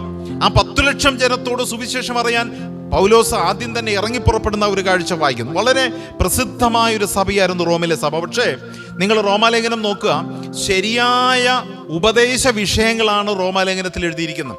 മറ്റൊരു ആശയങ്ങളുമല്ല, ഉപദേശ വിഷയങ്ങൾ എന്ന് പറഞ്ഞാൽ സഭ സ്ഥാപിക്കപ്പെട്ട ആദ്യ സമയം. വെളിപ്പാട് പുസ്തകത്തിലേക്ക് വന്നാൽ ആ എഫെസോസ് സഭയുടെ ആരംഭ കാലഘട്ടത്തിൽ നമ്മൾ ആ വിഷയത്തിലേക്ക് വരും. അവിടെ കർത്താവ് യേശു ക്രിസ്തു അവരോട് പറയുന്നുണ്ട്, നിന്നെക്കുറിച്ചൊരു ചെറിയ കുറ്റം എനിക്ക് പറയാനുണ്ട്. നിന്റെ ജീവിതത്തിൽ എല്ലാ കാര്യങ്ങളും നല്ലതാണെങ്കിലും പണ്ടുണ്ടായിരുന്ന അത്ര സ്നേഹം ഇപ്പോൾ നിനക്ക് ഇല്ല. ചില കാര്യങ്ങൾ എനിക്ക് പറയാനുണ്ട് എന്ന് പറഞ്ഞാൽ ദൈവത്തെ വിശ്വസിച്ച് നിങ്ങൾ അങ്ങനെ ചിന്തിക്കുക. ഈ കാലഘട്ടത്തെ സംബന്ധിച്ച് ചിന്തിക്കുക. അന്നത്തെ കാലഘട്ടത്തിൽ നിങ്ങളുടെ മനസ്സൊന്ന് കടന്നു പോകാം. ഇവരുടെ കൂടെ കൂടിയാൽ നല്ലതായിരിക്കും, പുതിയ ആശയം, പുതിയ വിഷയങ്ങൾ അവരുടെ കൂടി കുറച്ച് കഴിഞ്ഞപ്പോഴാണ് മനസ്സിലായത് ഒരു പ്രയോജനവും ഇതിലും നല്ലതായിരുന്നു മറ്റ് ഞങ്ങളുടെ പഴയ വിശ്വാസം എന്ന് ചിന്തിച്ച ന്യൂനപക്ഷം ആളുകൾ. അപ്പോൾ കർത്താവിനോടുള്ള സ്നേഹം, രക്ഷിക്കപ്പെട്ട കാലഘട്ടത്തിലുള്ള സ്നേഹം ഒന്ന് കുറഞ്ഞു പോയിരിക്കുന്ന ഒരനുഭവം. ഇവിടെ റോമർക്ക് എഴുതിയ ലേഖനത്തിൽ ഉപദേശ വിഷയങ്ങൾക്ക് വളരെ പ്രാധാന്യം കൊടുത്ത് സംസാരിക്കും. എന്ന് പറഞ്ഞാൽ you should come back to the gospel, exhortations, ആ ഉപദേശ വിഷയങ്ങളിലേക്ക് നിങ്ങൾ മടങ്ങി വരണം. അപ്പോസ്തലപ്രവൃത്തി 2-ാം അധ്യായത്തിലേക്ക് ഒന്ന് വരാം. അപ്പോസ്തലപ്രവൃത്തി 2-ാം അധ്യായത്തിൽ സഭയുടെ സ്ഥാപന സമയത്ത് നിങ്ങൾ നോക്കുക, അവിടെ ഉപദേശ വിഷയങ്ങളെക്കുറിച്ച് പറയുമ്പോൾ ഒരു ആശയം പലപ്പോഴും നമ്മൾ ശ്രദ്ധിക്കാതെ പോകുന്നൊരു ആശയം ഞങ്ങൾ ഓർപ്പിക്കട്ടെ. അപ്പോസ്തലപ്രവൃത്തി 2-ാം അധ്യായം അതിൻ്റെ 40-ാമത്തെ വാക്യം. അപ്പോസ്തലപ്രവൃത്തി 2-ാം അധ്യായം 40-ാം വാക്യത്തിൽ എഴുതിയിരിക്കുന്നത് നമുക്ക് വളരെ അറിയാവുന്ന ഒരു വാക്യം, എങ്കിലും ഒരു വാക്യം. മറ്റു പല വാക്കുകളാലും അവൻ സാക്ഷ്യം പറഞ്ഞവരെ പ്രബോധിച്ചു, ഈ വക്രതയുള്ള തലമുറയിൽ നിന്ന് രക്ഷിക്കപ്പെടുവീൻ എന്ന്. നമ്മളവിടെ നിന്ന് എടുക്കുന്ന ഒരു വിഷയം രക്ഷിക്കപ്പെടുക. ഞാൻ ആ വിഷയം അങ്ങ് മാറ്റിവെച്ചു, വേണം. പക്ഷെ അതിൻ്റെ സ്റ്റാർട്ടിങ് നിങ്ങൾ നോക്കുക, മറ്റ് പല വാക്കുകളാലും അവൻ സാക്ഷ്യം പറഞ്ഞവരെ. എന്താ ഈ മറ്റു പല വാക്കുകൾ? ഇത്രയും നേരം അപ്പോസ്തലനായ പത്രോസ് സംസാരിച്ച ഏത് വിഷയമാണ്? ദൈവവചനമാണ്. ശക്തമായൊരു ദൈവവചനം സംസാരിച്ചിട്ട് അടുത്ത് എഴുതുക, മറ്റു പല വാക്കുകളാലും, അപ്പാർട്ട് ഫ്രം ദ ബൈബിൾ. ദൈവവചനം വിട്ട് അല്ലെങ്കിൽ ദൈവവചനത്തിൽ നിന്ന് ഒഴിച്ച് ചില കാര്യങ്ങളിലൂടെ അപ്പോസ്തലനായ പത്രോസ് അതെന്താ അത് അവിടെ തന്നെ വായിക്കുന്നുണ്ട്, അവൻ സാക്ഷ്യം പറഞ്ഞു. അപ്പോ ദൈവവചന ശുശ്രൂഷ പ്ലസ് സാക്ഷ്യം. ഒന്നാമത് റോമയിലുള്ള സഭയോട് ദൈവത്തിന്റെ പരിശുദ്ധാത്മാ പറയുന്നത്, നിങ്ങൾ രക്ഷയിലേക്ക് കടന്നു വന്നു, നല്ലത്. 12-ാം അധ്യായത്തിൽ എന്താ വായിക്കുന്നത്? സഹോദരന്മാരെ, ഞാൻ ദൈവത്തിന്റെ മനസ്സലിവ് ഓർപ്പിച്ചു പറയാണ്. അടുത്തത്, നിങ്ങൾ ബുദ്ധിയുള്ള ആരാധനയായി, ദൈവത്തിന് പ്രസാദമുള്ള യാഗമായി നിങ്ങളെ. അതിന്റെ മറുവശം അതിനങ്ങനെ പറഞ്ഞേ, അവരങ്ങനെയല്ല, അവിടെയുള്ള സഭ അങ്ങനെ അല്ലാത്തത് കൊണ്ട് പറയാണ് നിങ്ങൾ മടങ്ങി വരണം. ഇവിടെ വായിക്കുകയാണ് ദൈവവചന ശുശ്രൂഷ പ്ലസ് ജീവിത സാക്ഷ്യം. ഞാനിങ്ങനെ വിശ്വസിക്കുന്ന അപ്പോസ്തലനായ പത്രോസ് ആ വലിയൊരു പ്രസംഗം, പഴയ നിയമങ്ങളെല്ലാം ഉച്ചരിച്ച് ഒരു പ്രസംഗം നടത്തി, പ്ലസ് ഞങ്ങളുടെ സാക്ഷ്യം കൂടെ. അപ്പൊ സഭ വളർച്ചയ്ക്ക് അനുയോജ്യമായിരിക്കുന്ന രണ്ട് പ്രധാനപ്പെട്ട ഘടകങ്ങൾ ഏതൊക്കെയാ? ഒന്ന് ദൈവവചനവും സാക്ഷ്യവും. അതാണ് റോമർക്ക് എഴുതിയ ലേഖനത്തിൽ പറയുന്നത്. ആ ജീവിത സാക്ഷ്യം നിങ്ങൾക്ക് ആവശ്യമാണ്. ഇനിയും അപ്പോൾ വെളിപ്പാട് പുസ്തകത്തിലേക്ക് നിങ്ങളൊന്ന് കടന്നു വരിക. വെളിപ്പാട് പുസ്തകത്തിലേക്ക് കടന്നു വരുമ്പോൾ അവിടെ എന്താ ഒന്നാമത്തെ സഭയ്ക്ക് ദൈവം കൊടുത്തിരിക്കുന്ന വസ്തുത നിങ്ങൾ നോക്കുക. 2-ാം അധ്യായം 1 മുതൽ വായിക്കുമ്പോൾ 7 നക്ഷത്രം വലങ്കയിൽ പിടിച്ചുകൊണ്ട് 7 പൊൻ നിലവിളക്കുകളുടെ നടുവിൽ നടക്കുന്നവൻ സഭയുടെ മധ്യത്തിലൂടെ ഞാൻ നടക്കുന്നുണ്ട് എന്നാ പറഞ്ഞത്. അടുത്തത് 2-ാം വാക്യം, ഞാൻ നിന്റെ പ്രവൃത്തി അറിയുന്നു, പ്രയത്നം അറിയുന്നു, സഹിഷ്ണുത അറിയുന്നു, കൊള്ളരുതാത്തവരെ നിങ്ങൾക്ക് സഹിച്ചുകൂടാതിരിക്കുന്നത് ഞാൻ അറിയുന്നു. അപ്പോസ്തലന്മാരല്ലാതിരിക്കെ തങ്ങൾ അപ്പോസ്തലന്മാരെന്ന് പറയുന്നവരെ നീ പരീക്ഷിച്ച് കള്ളന്മാരെന്ന് കണ്ടത് ഞാൻ അറിയുന്നു. ഇനി താഴേക്ക് പോകുമ്പോൾ 4-ാം വാക്യം, പക്ഷേ നിന്റെ ആദ്യ സ്നേഹം. ഇവർക്കുള്ള വലിയൊരു സാക്ഷ്യം എന്തായിരുന്നെന്ന് അറിയാമോ? സ്നേഹമുള്ളവരാ. അതിങ്ങോട്ട് വന്ന് കർത്താവ് പറയാ, പക്ഷേ ഞാൻ പറയും നിങ്ങൾക്ക് ആ പഴയ സ്നേഹമൊന്നും ഇല്ല. റോമർക്ക് എഴുതിയ ലേഖനത്തിലേക്ക് വരുമ്പോൾ നിങ്ങൾ നോക്കുക, അപ്പോസ്തലനായ പൗലോസ് മെയിൻ എംഫസിസ് ചെയ്യുന്നൊരു വിഷയം, നിങ്ങൾ ആ ജീവിത സാക്ഷ്യം ദൈവവചനത്തിലൂടെ ഉണ്ടാക്കിയെടുക്കുക. സുബോധമുള്ളവരായി നല്ല കുഞ്ഞുങ്ങൾ. ആ 12-ാം അധ്യായം മുഴുവൻ വായിച്ചു നോക്കിയാൽ അതിഥി സൽക്കാരം ചെയ്യണമെന്ന്. വീട്ടിൽ ആരെങ്കിലും വന്നാൽ വെള്ളം കൊടുക്കണം, അവരെ സൽക്കരിച്ചിരിക്കണം, ബുദ്ധിയോടെ ജ്ഞാനത്തോടെ എന്ന് പറഞ്ഞാൽ ഒരു പ്രായോഗികമായൊരു മെച്യൂരിറ്റിയിൽ നിങ്ങൾ കടന്നു വരണം. അതാണ് സാക്ഷ്യം. സ്നേഹത്തിൻ്റെ അണ്ടറിൽ വരുന്ന കാര്യങ്ങളാണ്. സ്നേഹം ഉണ്ടെങ്കിലേ ഒരു ഗ്ലാസ് വെള്ളം കുടിക്കാൻ കൊടുക്കുകയുള്ളൂ, സ്നേഹം ഉണ്ടെങ്കിലേ വീട്ടിൽ കയറ്റുള്ളൂ, സ്നേഹം ഉണ്ടെങ്കിലേ അവരോട് സംസാരിക്കുകയുള്ളൂ. അപ്പോൾ അതാണ് ഒന്നാമത്തെ വിഷയം. എല്ലാം ഇങ്ങനെ വിവരിക്കാനായിട്ട് സമയമില്ല. 7-14 സഭയെക്കുറിച്ച് പറയാൻ പോയാൽ വളരെ സമയം മുമ്പോട്ട് പോകുന്നത് ഓടിച്ച് ഞാൻ ആ വിഷയത്തിലേക്ക് വരാം. റോമർക്ക് എഴുതിയ ലേഖനം. ഇനി കൊരിന്ത് ലേഖനത്തിലേക്ക് വരുമ്പോൾ അപ്പോസ്തലനായ പൗലോസിന്റെ 2-ാമത്തെ ലേഖനമാണ്, 2-ാമത്തെ സഭയാണ്. എന്താ അവിടെ വായിക്കുന്നത്? കൊരിന്ത് ലേഖനത്തിലേക്ക് വരുമ്പോൾ ഒരുപാട് കാര്യങ്ങൾ എഴുതിയിട്ടുണ്ട്. നമുക്കറിയാം കൊരിന്ത് ലേഖനം ഏതാണ്ട് AD 56ഓളം കടന്നു വന്ന ഒരു കാലഘട്ടമാണ്. പിന്നെയും കുറച്ചുകൂടെ 10-20-25 വർഷം പിന്നെയും മുമ്പോട്ട് പോയപ്പോൾ ഉണ്ടായ ഒരു സഭ, അല്ലെങ്കിൽ രൂപപ്പെട്ട ഒരു സഭ. ആ സഭയെക്കുറിച്ച് പറയുന്നത് നമുക്കറിയാം, ഡയാന അല്ലെങ്കിൽ അഫ്രോഡൈറ്റ് എന്ന് പറയുന്ന ഒരു ദേവിയുടെ വിഗ്രഹം ഉള്ള ഒരു വലിയ അമ്പലം അവിടെയുണ്ട്. ആ അമ്പലത്തിൽ അനേകർ ആയിരക്കണക്കിന് 10,000-കണക്കിന് ആളുകൾ അവിടെ വന്ന് ആരാധിക്കുന്നുണ്ട്. അതിൻ്റെ മധ്യത്തിലാണ് നമുക്കറിയാം അപ്പോസ്തലനായ പൗലോസൊക്കെ അഥേനയിലൊക്കെ ചെന്നപ്പോൾ പല കല്ലുകൾ കണ്ടിട്ട് അജ്ഞാത ദേവന്, അതെ നിങ്ങൾ അറിയാത്തൊരു ദേവനെയാണ് ഞാൻ പ്രസംഗിക്കുന്നതെന്ന് പറഞ്ഞ് അതിൻ്റെ മധ്യത്തിൽ പ്രസംഗിച്ച കഥയൊക്കെ നമുക്കറിയാം.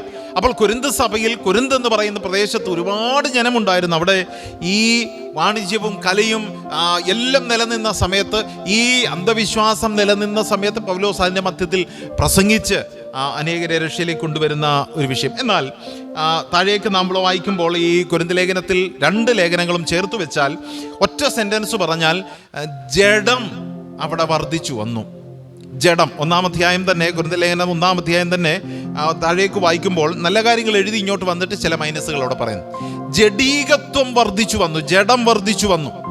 ഇനി കുറച്ചുകൂടെ ആഴമായിട്ട് ഞാൻ പറയട്ടെ, ചില ആളുകൾ സഭയിൽ കടന്നു വന്നിട്ട് പറഞ്ഞു, നമുക്ക് ഇഷ്ടപ്പെട്ട നിലയിൽ ജീവിക്കുന്നതിന് തെറ്റില്ല, ലൈംഗിക പാപങ്ങൾ തെറ്റല്ല, പിന്നെ വിവാഹമോചനം നമുക്ക് ഇഷ്ടമല്ലെങ്കിൽ കളഞ്ഞേര്, അതൊരു തെറ്റല്ല, വിഗ്രഹാർപ്പിതം കഴിക്കാന്ന് പറഞ്ഞ് അവർ സ്നേഹത്തോടെ തന്നതല്ലേ, കഴിക്കുന്നതിൽ തെറ്റില്ല.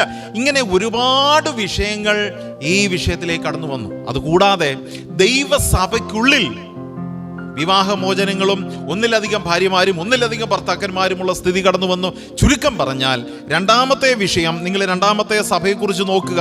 സ്മുർണ സഭയെക്കുറിച്ച് 7 സഭകളിൽ ഒരു കുറ്റം പറയാത്ത 2 സഭയിൽ ഒന്നാണ് ഈ സ്മുർണ സഭ, മറ്റൊന്ന് ഫിലദൽഫ്യ സഭ. നിങ്ങൾ 2 സഭയും വായിച്ചു നോക്കിയോ, ഇവർ 2 പേരോട് കർത്താവ് ഒരു കുറ്റം പറയുന്നില്ല. പക്ഷേ 1-2 കാര്യങ്ങൾ അവിടെ വായിക്കുന്നുണ്ട്.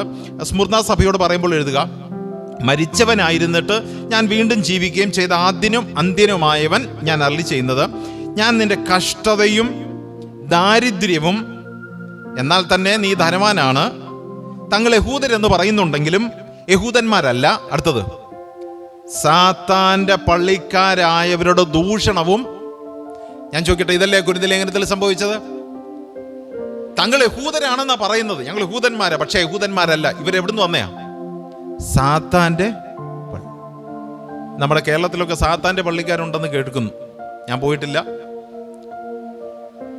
സാത്താന്റെ പള്ളിക്കാരായവർ കൊരിന്ത് സഭ വന്നിട്ട് പഠിപ്പിക്കുകയാണ്, സഹോദരന്മാരെ ഇതൊക്കെ തെറ്റല്ല, ഇത് ശരിയാണ് എന്ന് പഠിപ്പിച്ചപ്പോൾ ഒരു പറ്റം ആളുകൾ അതിന്റെ പുറകെ, അതിനകത്ത് എന്താ തെറ്റ്, അതിനകത്ത് എന്താ കുഴപ്പം? സഭയിൽ വലിയ ഭിന്നതയുണ്ടായി. അപ്പോൾ അവർക്ക് അപ്പോസ്തലനായ പൗലോസ് എഴുതി കൊടുത്ത 2 ലേഖനങ്ങളാണ് കൊരിന്ത് സഭയ്ക്കുള്ള 2 ലേഖനം. ഇവിടെ ഏഷ്യയിലുള്ള സ്മുർണ സഭയ്ക്ക് ലേഖനം എഴുതി കൊടുക്കുമ്പോൾ സ്മുർണ സഭയോട് സേ വിഷയങ്ങൾ, ഞാനതാ പറഞ്ഞത്, ഈ ഏഴും ഒരേ മെത്തേഡിൽ പോകാൻ കഴിയുന്ന വസ്തുതയാണ്. ഒരു വാഹനത്തിന് 2 ടയർ ഒരേപോലെ പോകുന്ന പോലെ ചിന്തിക്കാൻ നിങ്ങൾ വീട്ടിൽ പോയി ഒരുപാട് കാര്യങ്ങൾ പഠിക്കേണ്ടതുകൊണ്ട് നിങ്ങളത് പഠിക്കുക. സ്മുർണ സഭയോട് പറഞ്ഞു, നിങ്ങളുടെ സ്ഥിതി, നിങ്ങളുടെ കഷ്ടത.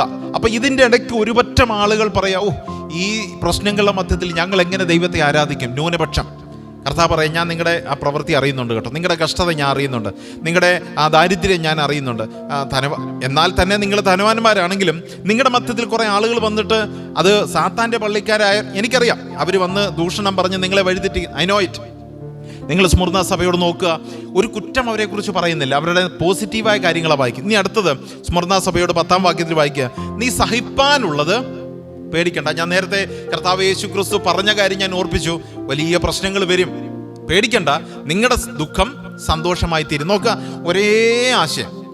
സത്യത്തിൽ ഇത് ഒരു ഡിസ്പ്ലേ ചെയ്ത് പഠിപ്പിക്കേണ്ട വിഷയമാണ്, ചാർട്ടല്ല, എന്നാലേ മനസ്സിലാകുകയുള്ളൂ. കർത്താവ് പഠിപ്പിച്ചതും അപ്പോസ്തലനായ പൗലോസ് എഴുതിയതും യോഹന്നാൻ എഴുതിയും ഒരേ സെന്റൻസ്, ഒരേ വിഷയം, ഒരേ ആശയം. നീ സഹിപ്പാനുള്ളത് പേടിക്കണ്ട, അത് കർത്താവ് പറഞ്ഞു. കൊരിന്ത് സഭയിൽ ആകപ്പാട പ്രശ്നമാണ്, സഹിച്ച് ഊപ്പാട് വന്നിരിക്കുക.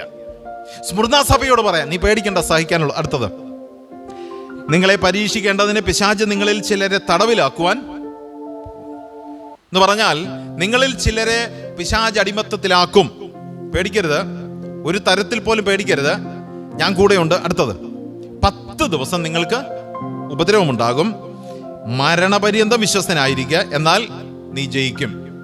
സ്മുർണ സഭയോട് പറയാം. ഇതിൻ്റെ ആശയങ്ങൾ ഒരുപാടുണ്ട്. എന്താണ് 10 വർഷം അല്ലെങ്കിൽ 10 ദിവസം എന്നുള്ളത് ആശയങ്ങളാണ്. കാലഘട്ടത്തിൽ നിലനിന്ന ഒരു രാജാവുണ്ടായിരുന്നു, അദ്ദേഹത്തിൻ്റെ ഉപദ്രവങ്ങൾ 10 വർഷമുണ്ടായിരുന്നു. മാത്രമല്ല 10 കാലഘട്ടം, അദ്ദേഹത്തിൻ്റെ 10 എന്താ പറയുക ഭരണകാലഘട്ടത്തെക്കുറിച്ച് ഒരുപാട് വിഷയങ്ങളുണ്ട്. ഏതാണ്ട് 10 വർഷത്തോളം വളരെ കഠിനമായ 10 മാസത്തോളം വളരെ കഠിനമായ പ്രശ്നങ്ങളൊക്കെ അനുഭവിച്ചു. അത് 10 മാസമാണെങ്കിലും 10 വർഷമാണെങ്കിലും കർത്താവ് പറഞ്ഞു മരണപര്യന്തം വിശ്വസ്തനായി. കൊരിന്ത് സഭയോട് കർത്താവായ യേശു ക്രിസ്തു പറഞ്ഞ എന്താ? നിങ്ങൾ വിശ്വാസത്തിൽ ഉറച്ച് ഒരു ലേഖനം 1 കൊരിന്ത്യർ 3-ാം അധ്യായം 13-ാം വാക്യത്തിൽ, ആ ദിവസം അതിനെ വെളിവാക്കും, അത് തീയോടെ വെളിപ്പെട്ട് വരും, ഓരോരുത്തൻ്റെ പ്രവൃത്തി ഇന്ന വിധം എന്നത് ശോധന ചെയ്യും. അപ്പം പറയാണ് 3 കാര്യങ്ങളോട് ഞാൻ ഒരുമിച്ചാ പോകുന്നു. വെളിപ്പാട് പുസ്തകത്തിലെ സ്മുർന്ന സഭയോട് പറഞ്ഞു 10 ദിവസം നിന്റെ പീഡയുണ്ടാകും. കൊരിന്ത് സഭയുടെ കാലഘട്ടത്തിൽ കൊരിന്ത് സഭയോട് പറയാണ് ഓരോരുത്തൻ ചെയ്ത പ്രവൃത്തി വെളിവാകും. കർത്താവ് യേശു ക്രിസ്തു പറഞ്ഞു ഇതുപോലെയുള്ള പ്രശ്നങ്ങൾ നിങ്ങളുടെ ജീവിതത്തിൽ വരും, മരണപര്യന്തം വിശ്വസ്തനായി. ഞാൻ ആദ്യം വായിച്ചല്ലോ വേദഭാഗം, നിങ്ങൾ കർത്താവിനെ തന്നെ മുറുകെ പിടിച്ചു നിൽക്കുക. ഇനി ഞാൻ മുമ്പോട്ട് പോട്ടെ. കൊരിന്ത് സഭയുടെ 2-ാമത്തെ പുസ്തകത്തിലേക്ക് വരുമ്പോൾ ഇതിൻ്റെ ബാക്കി ഭാഗങ്ങളുമുണ്ട്, നിങ്ങൾ വായിച്ചു മനസ്സിലാക്കുക. അടുത്ത ഭാഗത്തേക്ക് കടന്നു വരാം. ഗലാത്യ ലേഖനത്തിൽ എന്താ സംഭവിച്ചിരിക്കുന്നത്? 3-ാമത്തെ സഭയുടെ കാലഘട്ടത്തിലേക്ക് വരുമ്പോൾ, അതായത് പെർഗമോസ് സഭയോട് പറയുന്ന കാലഘട്ടത്തിലേക്ക് വരുമ്പോൾ അപ്പോസ്തലനായ പൗലോസ് എന്താ, ഞാൻ നേരത്തെ കർത്താവ് യേശു ക്രിസ്തു പറഞ്ഞു. ഇനിയും അതിലേക്ക് വരുമ്പോൾ ഗലാത്യ സഭയുടെ കാലഘട്ടം എന്ന് പറഞ്ഞ ഏതാണ്ട് 50 അതിനടുത്ത് വരുന്ന 50 കഴിഞ്ഞ ഒരു കാലഘട്ടം. ഇവിടുത്തെ പ്രശ്നം എന്ന് പറഞ്ഞാൽ എന്തോന്നറിയാമോ? വിശ്വാസമാർഗം ഉപേക്ഷിച്ച് ചില ആളുകൾ ന്യായപ്രമാണത്തിലേക്ക് മറഞ്ഞു. ന്യായപ്രമാണമാണ് ശരി, ഇവര് പറയുന്നതിനേക്കാൾ ന്യായപ്രമാണമായിരുന്നു ശരി, അതായിരുന്നു നല്ലത്. ഒരു കൂട്ടം ആളുകൾ പറഞ്ഞു കർത്താവിനെ ക്രൂശിച്ചാൻ എന്താ തെറ്റ്, അദ്ദേഹം ഇങ്ങനെയല്ലേ പഠിപ്പിച്ചേ. ന്യായപ്രമാണ വിശ്വാസ പ്രമാണങ്ങളിലേക്ക് പോയി. പക്ഷേ ഗലാത്യ ലേഖനത്തിൽ നിങ്ങൾ വായിക്കുക, ന്യായപ്രമാണത്താൽ ഒരു ജഡവും നീതീകരിക്കപ്പെടുന്നില്ല എന്ന് കർത്താവ് പ്രത്യേകിച്ചും. നിങ്ങൾ ആ പുസ്തകം നോക്കുമ്പോൾ കർത്താവ് ന്യായപ്രമാണത്തെ കൂട്ടിച്ചേർത്താണ് അവിടെ സംസാരിക്കുന്നത്. എന്ന് പറഞ്ഞാൽ തൊട്ട് മുമ്പുള്ള സഭ അവര് കഷ്ടത അനുഭവിക്കും, അതിന് മുമ്പിലോട്ട് പോകുമ്പോൾ ഉള്ള സ്നേഹം നഷ്ടപ്പെട്ടു. ഈ സഭയിൽ 3-ാമത്തെ സഭയിലേക്ക് വരുമ്പോൾ they came to ബൈബിൾ, അവർ ബൈബിളിലേക്ക് തന്നെ വന്നു. ബൈബിളിന്റെ ഉള്ളിൽ നിന്ന് കുറെ പ്രശ്നങ്ങൾ കൊണ്ട് രംഗപ്രവേശനം ചെയ്യുക. ഗലാത്യ ലേഖനത്തിൽ പ്രധാനമായിട്ടും അതാ വായിക്കുന്നത്. ബൈബിളിന്റെ ഉള്ളിലേക്ക് ഇറങ്ങി വന്നിട്ട് അതെന്താ അങ്ങനെ, ഇതെന്താ ഇങ്ങനെ, ഇതല്ലേ ശരി, ഇതല്ലേ, അത് ബൈബിളിൽ അത് പറയുന്നുണ്ടല്ലോ. അവിടെ ഒരു വലിയ ഡിസ്പ്യൂട്ട് പിന്നെയും ആരംഭിച്ചു. 3-ാമത്തെ സഭയിലേക്ക് വരിക. വെളിപ്പാട് പുസ്തകത്തിന്റെ 3-ാമത്തെ സഭയത പെർഗമോസിലുള്ള സഭയിലേക്ക് കടന്നു വരിക. അവിടെ എന്താ എഴുതിയിരിക്കുന്നത് നിങ്ങൾ നോക്കാം. അവിടെ 13-ാം വാക്യത്തിൽ, 2-ാം അധ്യായം 13-ാം വാക്യത്തിൽ എഴുതിയിരിക്കുന്നു, നോക്കാം, നീ എവിടെ പാർക്കുന്നുവെന്നും അത് സാത്താന്റെ സിംഹാസനമുള്ള സ്ഥലമാണെന്ന് ഞാൻ അറിയുന്നു. നീ എൻ്റെ നാമം മുറുകെ പിടിച്ചിരിക്കുന്നു. നിങ്ങളുടെ ഇടയിൽ സാത്താൻ പാർക്കുന്നിടത്ത് തന്നെ എൻ്റെ വിശ്വസ്തനുമായ സാക്ഷിയും വിശ്വസ്തനും അന്തിപ്പാസിനെ കൊന്ന കാലത്ത് പോലും നീ എന്നിലുള്ള വിശ്വാസം നിഷേധിച്ചിട്ടില്ല. മറ്റൊന്നും പുറത്തുനിന്നല്ല പറയുന്നത്, പക്ഷേ അകത്തുള്ള കാര്യമാണ്. നീ വിശ്വാസം മുറുകെ പിടിച്ചിട്ടുണ്ട്, പക്ഷെ എന്താണെന്നറിയാമോ, നിങ്ങളുടെ ഇടയിൽ സാത്താൻ പാർക്കുന്നു. നിങ്ങളുടെ വീടിനുള്ളിൽ സാത്താൻ പാർക്കുന്നു. നിങ്ങളുടെ സഭയ്ക്കുള്ളിൽ സാത്താൻ പാർക്കുന്നു. ഗലാത്യയിലുള്ള സഭയോട് അപ്പോസ്തലനായ പൗലോസ് പറയുമ്പോൾ അവിടെ വായിക്കുകയാണ്, നിങ്ങളുടെ ഉള്ളിൽ ദൈവവചനത്തെ വിരുദ്ധമായി പഠിപ്പിച്ച് അതിലെ തെറ്റ് ശരിയെന്ന് അംഗീകരിച്ച് വചനവിരുദ്ധമായ കാര്യങ്ങൾക്ക് പോകുന്നു. യോഹന്നാൻ അപ്പോസ്തലൻ എഴുതുമ്പോൾ പറയുന്നു, നിങ്ങളുടെ ഉള്ളിൽ സാത്താന്റെ സിംഹാസനം, എൻ്റെ വീട്ടിൽ നമ്മുടെ സഭയിൽ സാത്താൻ ഒരു നല്ല സിംഹാസനമൊക്കെ ഇട്ട് അവനെ ഇരുത്തിയിരിക്കുക. അത് സാത്താനായിട്ടല്ല അവിടെ ഇരിക്കുന്നത്. നിങ്ങൾ താഴേക്ക് നോക്കുക, അവർ 2-3 കാര്യങ്ങൾ അവിടെ വായിക്കുന്നുണ്ട്. 14-ാം വാക്യത്തിൽ ബിലെയാമിന്റെ ഉപദേശം, ഇനിയും 15-ാം വാക്യത്തിലേക്ക് വരുമ്പോൾ നിക്കലോവിയരുടെ ഉപദേശം. ബിലെയാമിന്റെ ഉപദേശം, നിക്കലോവിയരുടെ എന്താ ബിലെയാമിന്റെ ഉപദേശം? നിങ്ങൾ നോക്കുക, ആ വിഷയത്തിലേക്ക് തന്നെ വരാം. എന്താ ബിലെയാമിന്റെ ഉപദേശം ഇവിടെ എഴുതിയിരിക്കുന്നത്? ചില റെഫറൻസുകളുണ്ട്, എങ്കിലും ഇവിടെ എഴുതിയിരിക്കുന്നത് എന്താന്ന് നോക്കിയേ. നിന്നെക്കുറിച്ചൊരു കുറഞ്ഞൊരു കുറ്റം പറയുവാൻ എനിക്ക് ഉണ്ട്. എന്താണത്? ഇസ്രായേൽ മക്കൾ വിഗ്രഹാർപ്പിതം തിന്നേണ്ടതിനും ദുർനീർപ്പ് ആചരിക്കേണ്ടതിനും അവരുടെ മുമ്പിൽ ഇടർച്ച വയ്ക്കുവാൻ ബാലാക്കിന് ഉപദേശിച്ചു കൊടുത്ത ബിലെയാമിന്റെ ഉപദേശം നിങ്ങൾ പിടിച്ചിരിക്കുന്നു. ഇത് വലിയ കഠിനമായ സെന്റൻസ്. ലളിതമാക്കി പറയാം, നിങ്ങളുടെ മധ്യത്തിൽ കസേരയിട്ടിരിക്കുന്ന പിശാചുണ്ടല്ലോ, ദുരുപദേശത്തിന്റെ മുതലാളി, അവൻ പറയാണ്, അവൻ ദുരുപദേശമല്ല പറയുന്നത്, പിന്നെ എന്താ ചെയ്യുന്നേ? ഉപദേശം പറയാം. നല്ല ഉപദേശം, നല്ല പ്രസംഗം, നല്ല ആശയം, നല്ല ബൈബിൾ ക്ലാസ്, നല്ല കൗൺസിലിംഗ്, എല്ലാം നല്ലതാ. പക്ഷേ ഇവന്റെ ഉദ്ദേശം എന്താണെന്നറിയാം? നിങ്ങളെ ക്രമേണ വഴിതെറ്റിക്കുക. വളരെ ഖേദകരമെന്ന് പറയട്ടെ, ഇന്ന് അനേക ദൈവദാസന്മാർ പോലും മ്ലേച്ഛമായ പാപപ്രവൃത്തികൾക്ക് പിടിക്കപ്പെടുന്നു. ദൈവദാസന്മാർ, സഭയെ നയിക്കേണ്ടുന്നവർ, സഭയെ നിയന്ത്രിക്കേണ്ടുന്നവർ പോലും വളരെ മ്ലേച്ഛമായ, ലജ്ജാകരമായ പാപപ്രവൃത്തികൾക്ക് പിടിക്കപ്പെടുന്നു. പല നാൾ കള്ളൻ ഒരു നാൾ പിടിക്കപ്പെടും. ഇന്നലെ ഒരു തെറ്റ് ചെയ്ത് ഇന്നലെ പിടിച്ചതല്ല, ഇവൻ കുറെ നാൾ കൊണ്ട് തുടങ്ങിയ പരിപാടിയാണ്. പക്ഷെ പിടിക്കപ്പെട്ടത് ഇപ്പോഴാണ്. കാരണം നിങ്ങളുടെ മധ്യത്തിൽ പിശാച് സിംഹാസനമിട്ട്, അതാണ് ഗലാത്യയിലുള്ള സഭയോടും നിങ്ങൾ ആത്മീയമായ നല്ലൊരു സാക്ഷ്യത്തിലേക്ക് വാ. ദൈവവചനം യഥാർത്ഥമായി പഠിക്കുക. സഭയ്ക്കുള്ളിലിരുന്ന് ദൈവവചനം തെറ്റായി പഠിപ്പിച്ച് നിങ്ങളെ വഴിതെറ്റിച്ച് കളയുന്ന ഘടകം നിങ്ങൾ മാറ്റുക. ഒരു കുറ്റം എനിക്ക് പറയാനുണ്ട് കേട്ടോ, നിങ്ങൾ ശരിയായ നിലയിൽ പഠിക്കുക. ഇനി നിക്കലോവിയുടെ ഉപദേശം എന്താണെന്നറിയാമോ? ബിലിയാമിന്റെ ഉപദേശം 2-3 കാര്യങ്ങളിലൂടെ അവിടെ നിന്ന് ചിന്തിക്കേണ്ടതായിട്ടുണ്ട്. 2 പത്രോസ് 2:15 വായിക്കുന്നത് ബിലിയാമിന്റെ അതേ വിഷയമാണ്. ബിലിയാമിനെ കുറിച്ച് പല വേദഭാഗങ്ങളുണ്ട്. 2 പത്രോസ് 2:15 അവിടെ എഴുതിയിരിക്കുന്നത്, അവൻ നേർവഴി വിട്ടുമാറിയ ബിലിയാമെന്ന്. അവൻ വഴി കൂടെ തന്നെയാണ് പോകുന്നത്, നല്ല വഴി കൂടെ പോകുന്നത്. പക്ഷേ നേർവഴി നിങ്ങളുടെ സഭയിൽ, നിങ്ങളുടെ കുടുംബത്തിൽ, 2 സഭകളോടും അപ്പോസ്തലനായ പൗലോസും പറയാണ്, യോഹന്നാൻ അപ്പോസ്തലനും പറയാം, നിങ്ങളുടെ മധ്യത്തിൽ പെർഗമോസ് സഭയോട്, എല്ലാ സഭയോടും ഇത് പറയുന്നുണ്ടെങ്കിലും പെർഗമോസിന്റെ കാലഘട്ടത്തിൽ പറയാണ്, നിങ്ങളെല്ലാവരും വിശ്വാസത്തിന് വേണ്ടി ഓടുകയാണ്, എല്ലാവരും തീക്ഷ്ണതയോടെ പ്രവർത്തിക്കുന്നു, പാട്ട് പാടുന്നു, ആരാധന പറയുന്നു, സ്തോത്രം ചെയ്യുന്നു, ആക്റ്റീവാണ്. പക്ഷേ നിങ്ങളിൽ ചിലർ നിങ്ങളുടെ മധ്യത്തിലുള്ള സിംഹാസനം ഇട്ടിരിക്കുന്ന പിശാചിന്റെ കൺട്രോളിൽ വീണിട്ട് നിങ്ങൾ ഓടുന്നതെല്ലാം നേർവഴി വിട്ടാണ് ഓടുന്നത്. അതെങ്ങനെ അറിയാം? നേരായി വഴി വിട്ടാണ് ഓടുന്നത്? എനിക്കറിയാം, പണ്ടൊക്കെ നിങ്ങളുടെ സ്കൂളിൽ ഓട്ട മത്സരം, നിങ്ങളുടെ സ്കൂളിൻ്റെ താഴെ റോഡേ കൂടാണ് ഓടുന്നത്. അതിങ്ങനെ ഒരു വട്ടമാണ്, ഒരു വളവാണ്, ഒരു ഹാഫ് സർക്കിളാണ്. ഇവിടെ ടീച്ചേഴ്സും കുറച്ച് പേര് നിൽക്കും സ്റ്റാർട്ടിങ്ങിൽ നിന്ന്. ഇവിടുന്ന് സ്റ്റാർട്ട് ചെയ്ത് വിസിലടിച്ച് ഓടിച്ചാൽ മതി, പിന്നെ അപ്പുറത്ത് നിന്നാൽ മതി. ഓടി ജയിക്കണമെന്ന് വലിയ താല്പര്യമില്ല. പക്ഷേ ഞങ്ങൾ ഇവിടുന്ന് ഓടിയിട്ട് ഈ മലയുടെ മേളിൽ കൂടെ കയറി അപ്പുറത്തിറങ്ങും. സൂപ്പർ ഇല്ലേ? ഇതിലേക്കൂടെ ഓടി അവിടെ വരുന്നതിന് മുമ്പ് ഞങ്ങളും അവിടെ ചെന്നു, മറ്റുള്ളവരും അവിടെ ചെന്നു. ചിലപ്പോൾ അവർ ചിന്തിക്കുമാണ്, ഇവരാന്നല്ലേ മുമ്പിൽ ഓടി വന്നത്, കാരണം വളവിന് ഓടി വന്ന് കയറി. അപ്പം അവർ ചോദിക്കും, നിങ്ങൾ ഏത് വഴി വന്നു? ഞങ്ങളും നിങ്ങളുടെ കൂടെ ഉണ്ടായിരുന്നു. നമ്മളെല്ലാം ഒരേ പോയിന്റിലെത്തി. പക്ഷേ അവര് നേർവഴി കൂടെ വന്നപ്പോൾ ഞങ്ങളൊരു ഷോർട്ട് കട്ട് കയറി. ആത്മീയ ജീവിതത്തിൽ, ഭൗമിക ജീവിതത്തിൽ, സഭാ ജീവിതത്തിൽ, വിശ്വാസ ജീവിതത്തിൽ ഇങ്ങനെയുള്ള ഷോർട്ട് കട്ടുകൾ നിങ്ങൾ മാറ്റിവെക്കണം.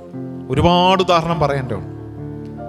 ക്ഷീണമാണ്, നമ്മൾ പോയിട്ട് വന്നേലും ഇന്ന് കുടുംബ പ്രാർത്ഥനയൊന്നും വേണ്ട, ഇന്ന് ആരാധനയ്ക്ക് പോയില്ലേലും സാരമില്ല, ഇന്ന് പ്രാർത്ഥിച്ചില്ലേലും സാരം, നാളെ മതി. കുഞ്ഞുങ്ങളോട് പറയും തന്നെ പ്രാർത്ഥിച്ചിട്ടങ്ങ് ഷോർട്ട് കട്ടാണ്. ഇതൊക്കെ ഷോർട്ട് കട്ടായി. സിംഹാസനം ഇരിക്കുന്നവൻ പറഞ്ഞു കൊടുക്കുക, ഇതൊന്നും വേണ്ടെന്നേ, കുഴപ്പമില്ല, സാരമില്ല, ചെയ്തോളൂ. ഒരു ദിവസം ചെയ്തില്ലെങ്കിൽ പലപ്പോഴും പറയും, പെൺകുട്ടികൾ തലയിൽ തുണിയിടണം. കൊച്ചു അവൾ ഇട്ടില്ലേ, എന്താ കുഴപ്പം? +2 പഠിക്കുന്ന പൊടിക്കൊച്ചല്ലേ? ഒരു തവണ ഇട്ടില്ല, സാരമില്ല എന്ന് അവൾ അന്വേഷിക്കുമ്പോൾ, അവൾ മനസ്സിലാക്കുമ്പോൾ ആളുകൾ പറയും, കഴിഞ്ഞ ദിവസം ഇട്ടില്ലല്ലോ. ക്രമേണ അതൊരു ശീലമായി മാറും. എന്ന് പറഞ്ഞാൽ ഇങ്ങനെയുള്ള ഒരുപാട് എക്സ്ക്യൂസസ് ഈ സഭയിൽ വർദ്ധിച്ചു വന്നു. ഒരു കുറ്റം, ചെറിയൊരു കുറ്റം പറയാനുണ്ട് ഈ ബിലിയാമിന്റെ നേർവഴി വിട്ടുപോയ അനുഭവം. 2 യൂദാ 11 വായിക്കുന്നത് ബിലിയാമിനെ കുറിച്ച്, അവൻ അനീതിയുടെ കൂലി, ഇവന് കിട്ടേണ്ട കൂലി അല്ലത്, പക്ഷെ അത് കണ്ടപ്പെടുത്തേന്, അയ്യോ ഇവിടെ പട്ടിണി ഇരിക്കുക, ഊപ്പാട് വന്നിരിക്കുക, ഒരു ഗതിയും പരഗതി ഇല്ലാത്ത അതാണ്ടൊരു രാജാവ് വന്നിട്ട് അതും ഇതും വില പിടിച്ച സ്വർണവും വെള്ളിയും, അയ്യോ അത് വെറുതെ കിട്ടിയാൽ കളയാൻ പറ്റുമോ? ഒരു ചെലവില്ലാത്ത സാധനം. എന്തോ ചെയ്യുന്നേ? ഇസ്രായേലിനെ ശപിക്കണമല്ലോ. എന്തോ ചെയ്യുന്നേ? കർത്താവേ പ്ലീസ് ഞാൻ പോട്ടെ, വേണ്ട. എന്നിട്ടും ചോദിക്കും പോട്ടെ. കാരണം ഇതാണ് അനീതിയുടെ കൊലിച്ച വേറെ ആൾക്കാരുണ്ടോ ദൈവവചനത്തില്? എന്ന് പറഞ്ഞാൽ തനിക്ക് അവകാശമല്ലാത്തതിനെ ആഗ്രഹിച്ചു ജീവിതം നശിച്ചു. ശൗലെന്താ, പഴയ നിയമത്തിലെ രാജാവായ ശൗലെന്താ ചെയ്തത്? ഇസ്രായേലിന്റെ 1ാമത്തെ രാജാവാക്കി എവിടെ നിന്ന് എന്ത് ചെയ്തു? ദാവീദിനെതിരെ അസൂയ മൂണ്ടു, അവനെ കൊല്ലാൻ ശ്രമിച്ചു, വെളിച്ചപ്പാടത്തിയുടെ അടുക്കൽ ചെയ്യുന്ന തെറ്റുകളെല്ലാം വർദ്ധിച്ചു വന്നപ്പോൾ ദൈവം അവനെ സ്ഥാനത്തുനിന്ന് മാറ്റി അവനെ കൊന്നുകളഞ്ഞു. ദുരാത്മാവ് അവനിൽ പ്രവേശിച്ചു. നമുക്കറിയാം, പിന്നീട് ഒരുപാട് ആളുകൾ, അനന്യാസ്, സഫീറ, ആവശ്യമില്ലാത്ത കാര്യമല്ലായിരുന്നു. യൂദാ ഇസ്കരിയോത്തനെ എന്താ സംഭവിച്ചേ? ചെയ്യാൻ പാടില്ലായിരുന്നു, പക്ഷെ ചെയ്ത ജീവിതം. ദേമാസിനെ കുറിച്ച് അപ്പോസ്തലനായ പൗലോസ് പറയും, നമ്മൾ ലോകത്തെ സ്നേഹിച്ച് മടങ്ങിപ്പോയി. നമ്മളെ കുറിച്ച് എന്ത് പറയും? നമുക്ക് അർഹമല്ലാത്ത ഒരു കാര്യം കൊതിച്ച് ജീവിതം അതിൻ്റെ പുറകിൽ നശിപ്പിക്കരുത്. അങ്ങനെ പോയാൽ ദൈവം പറയാണ്, നിങ്ങളുടെ മധ്യത്തിൽ സാത്താൻ സിംഹാസനമിട്ട് ഇരിപ്പുണ്ട്, അനീതിയുടെ കൂലി കൊതിച്ചു. യൂദാ 11 തന്നെ വായിക്കുന്നു, വഞ്ചന. ബിലിയാം ആരെ ചതിച്ചു? ദൈവത്തെ ചതിക്കുക. ഞാൻ നല്ലതേ പറയത്തുള്ളൂ, പക്ഷെ അവിടെ ചെന്ന് അനുഗ്രഹിക്കുക, എനിക്ക് ഈ സാധനം വേണം. അടുത്തത്, മോവാബ്യരുമായുള്ള യുദ്ധം ഇസ്രായേൽ നടത്തിയപ്പോൾ ബിലിയാമിനെയും കൊന്നുകളഞ്ഞു. ബിലിയാമേ, നിനക്ക് ഇത്ര പെട്ടെന്ന് മരിച്ചു പോകേണ്ട ആവശ്യമല്ലോ ഉണ്ടായിരുന്നു? നിനക്ക് കുറച്ച് നാളോട് സന്തോഷമായിട്ട്, അവനൊരു ഇസ്രായേലിനല്ല, ജാതീയന, പക്ഷേ ദൈവം അവനെ ഉപയോഗിക്കുന്നു. പെട്ടെന്ന് അവൻ നശിച്ചു പോയി. വഞ്ചന. സ്നേഹത്തോടെ സ്തോത്രം പറഞ്ഞ് വഞ്ചിക്കുന്ന ഒരു കൂട്ടം ജനം, ദൈവവചനം മുറുകെ പിടിച്ച് വഞ്ചിക്കുന്ന ഒരു കൂട്ടം ജനം, നിങ്ങളുടെ മധ്യത്തിൽ പിശാചിന്റെ ഇരിപ്പിടം. ആ ഉപദേശത്തിലേക്ക് നിങ്ങൾ പോകുന്നു എന്നാണ് മൂന്നാമത്തെ സഭയോട് ദൈവത്തിന്റെ ദൂതൻ പറയുന്നത്. ഇനിയും ഒരുപാട് കാര്യങ്ങളുണ്ട്.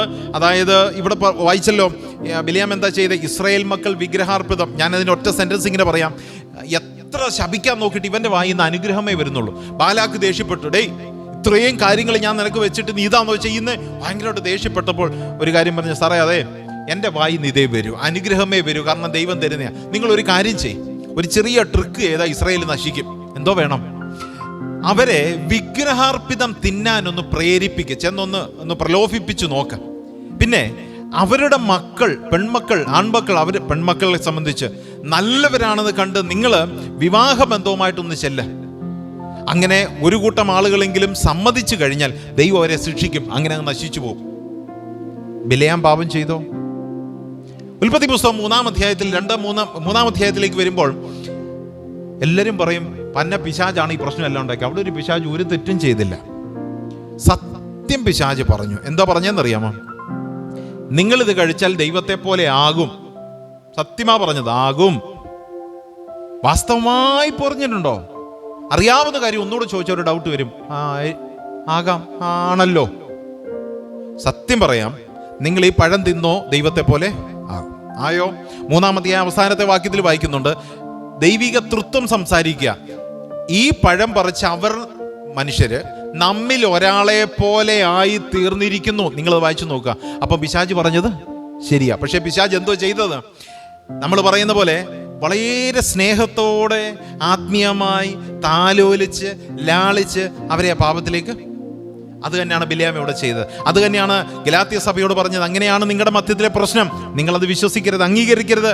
ഇവിടെ പെർഗമോസ് സഭയോട് പറയാം, ഇതാണ് നിങ്ങളുടെ മധ്യത്തിലെ പ്രശ്നം, നിങ്ങൾ മടങ്ങി വരണം. സമയമില്ലല്ലോ, ഞാൻ ഇനി അടുത്ത ഭാഗത്തേക്ക് പോകാം. എന്താണ് അടുത്തത്? നിക്കലോവിരുടെ ഉപദേശം. അത് പരസംഗം, നമുക്കിഷ്ടമുള്ളവർ വിവാഹം ചെയ്യാം, ആണാണ് വിവാഹം ചെയ്യുന്നതിന്, പെണ്ണിനോട് വിവാഹം ചെയ്യുന്നതിന്, അല്ലെങ്കിൽ ദേവന്മാർക്ക് വിവാഹം ചെയ്തു കൊടുക്കുന്നതിന് അത് തെറ്റൊന്നും അല്ലല്ലേ. നിങ്ങളത് ചെയ്താൽ വലിയ നന്മകൾ ലഭിക്കും. ഒരു കൂട്ടം ആളുകൾ അത് അംഗീകരിച്ചു എന്നാണ് പറയുന്നത്. അപ്പോൾ ഇങ്ങനെയുള്ള ഉപദേശങ്ങൾ നിങ്ങളുടെ മധ്യത്തിൽ. ഇനിയും അടുത്ത ഭാഗത്തേക്ക് വരാം, ഗലാത്യ ലേഖനം.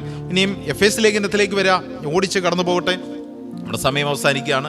എഫേസ് ലേഖനത്തിലെ അപ്പോസ്തലനായ പൗലോസ് അവിടെ എന്താ വായിക്കുന്നത്? 4-ാം അധ്യായം പ്രധാനമായിട്ടും 14-ാം വാക്യത്തിലേക്ക് വരുമ്പോൾ, എല്ലാം വായിക്കാൻ സമയമില്ല. 4-ാം അധ്യായം 14 മുതൽ താഴെയൊക്കെ എല്ലാം വായിക്കേണ്ടതാണെങ്കിലും ഞാൻ സംഗ്രഹം മാത്രം വായിക്കാം. എന്താ എഴുതിയിരിക്കുന്നത്? 14-ാം വാക്യത്തിന്റെ അവസാന ഭാഗം നോക്കുക. അലഞ്ഞുഴലുന്ന ശിശുക്കളായിരിക്കരുത്. അതിന്റെ അർത്ഥം എഫേസിലുള്ള ദൈവജനത്തിന്റെ ഒരു ഹെഡിങ് എഴുതാം, അലഞ്ഞുഴഞ്ഞ് ഇങ്ങനെ കറങ്ങി തിരിഞ്ഞ് നടക്കുക. സർക്കസ് ഉണ്ട്, അവിടെയും പോകും. സിനിമയുണ്ട്, അവിടെയും പോകും. മറ്റിടത്തുണ്ട്, അവിടെയും പോകും. ഡാൻസ് ഉള്ളിടത്തും പോകും, അവിടെയും പോകും. അടിപിടിക്കുമ്പോൾ റോഡേലും പോകും, സഭയിലും വരും, യോഗത്തിനും വരും. ഇങ്ങനെ അലഞ്ഞുഴഞ്ഞ് നടക്കുന്നു. അത് വേണ്ട.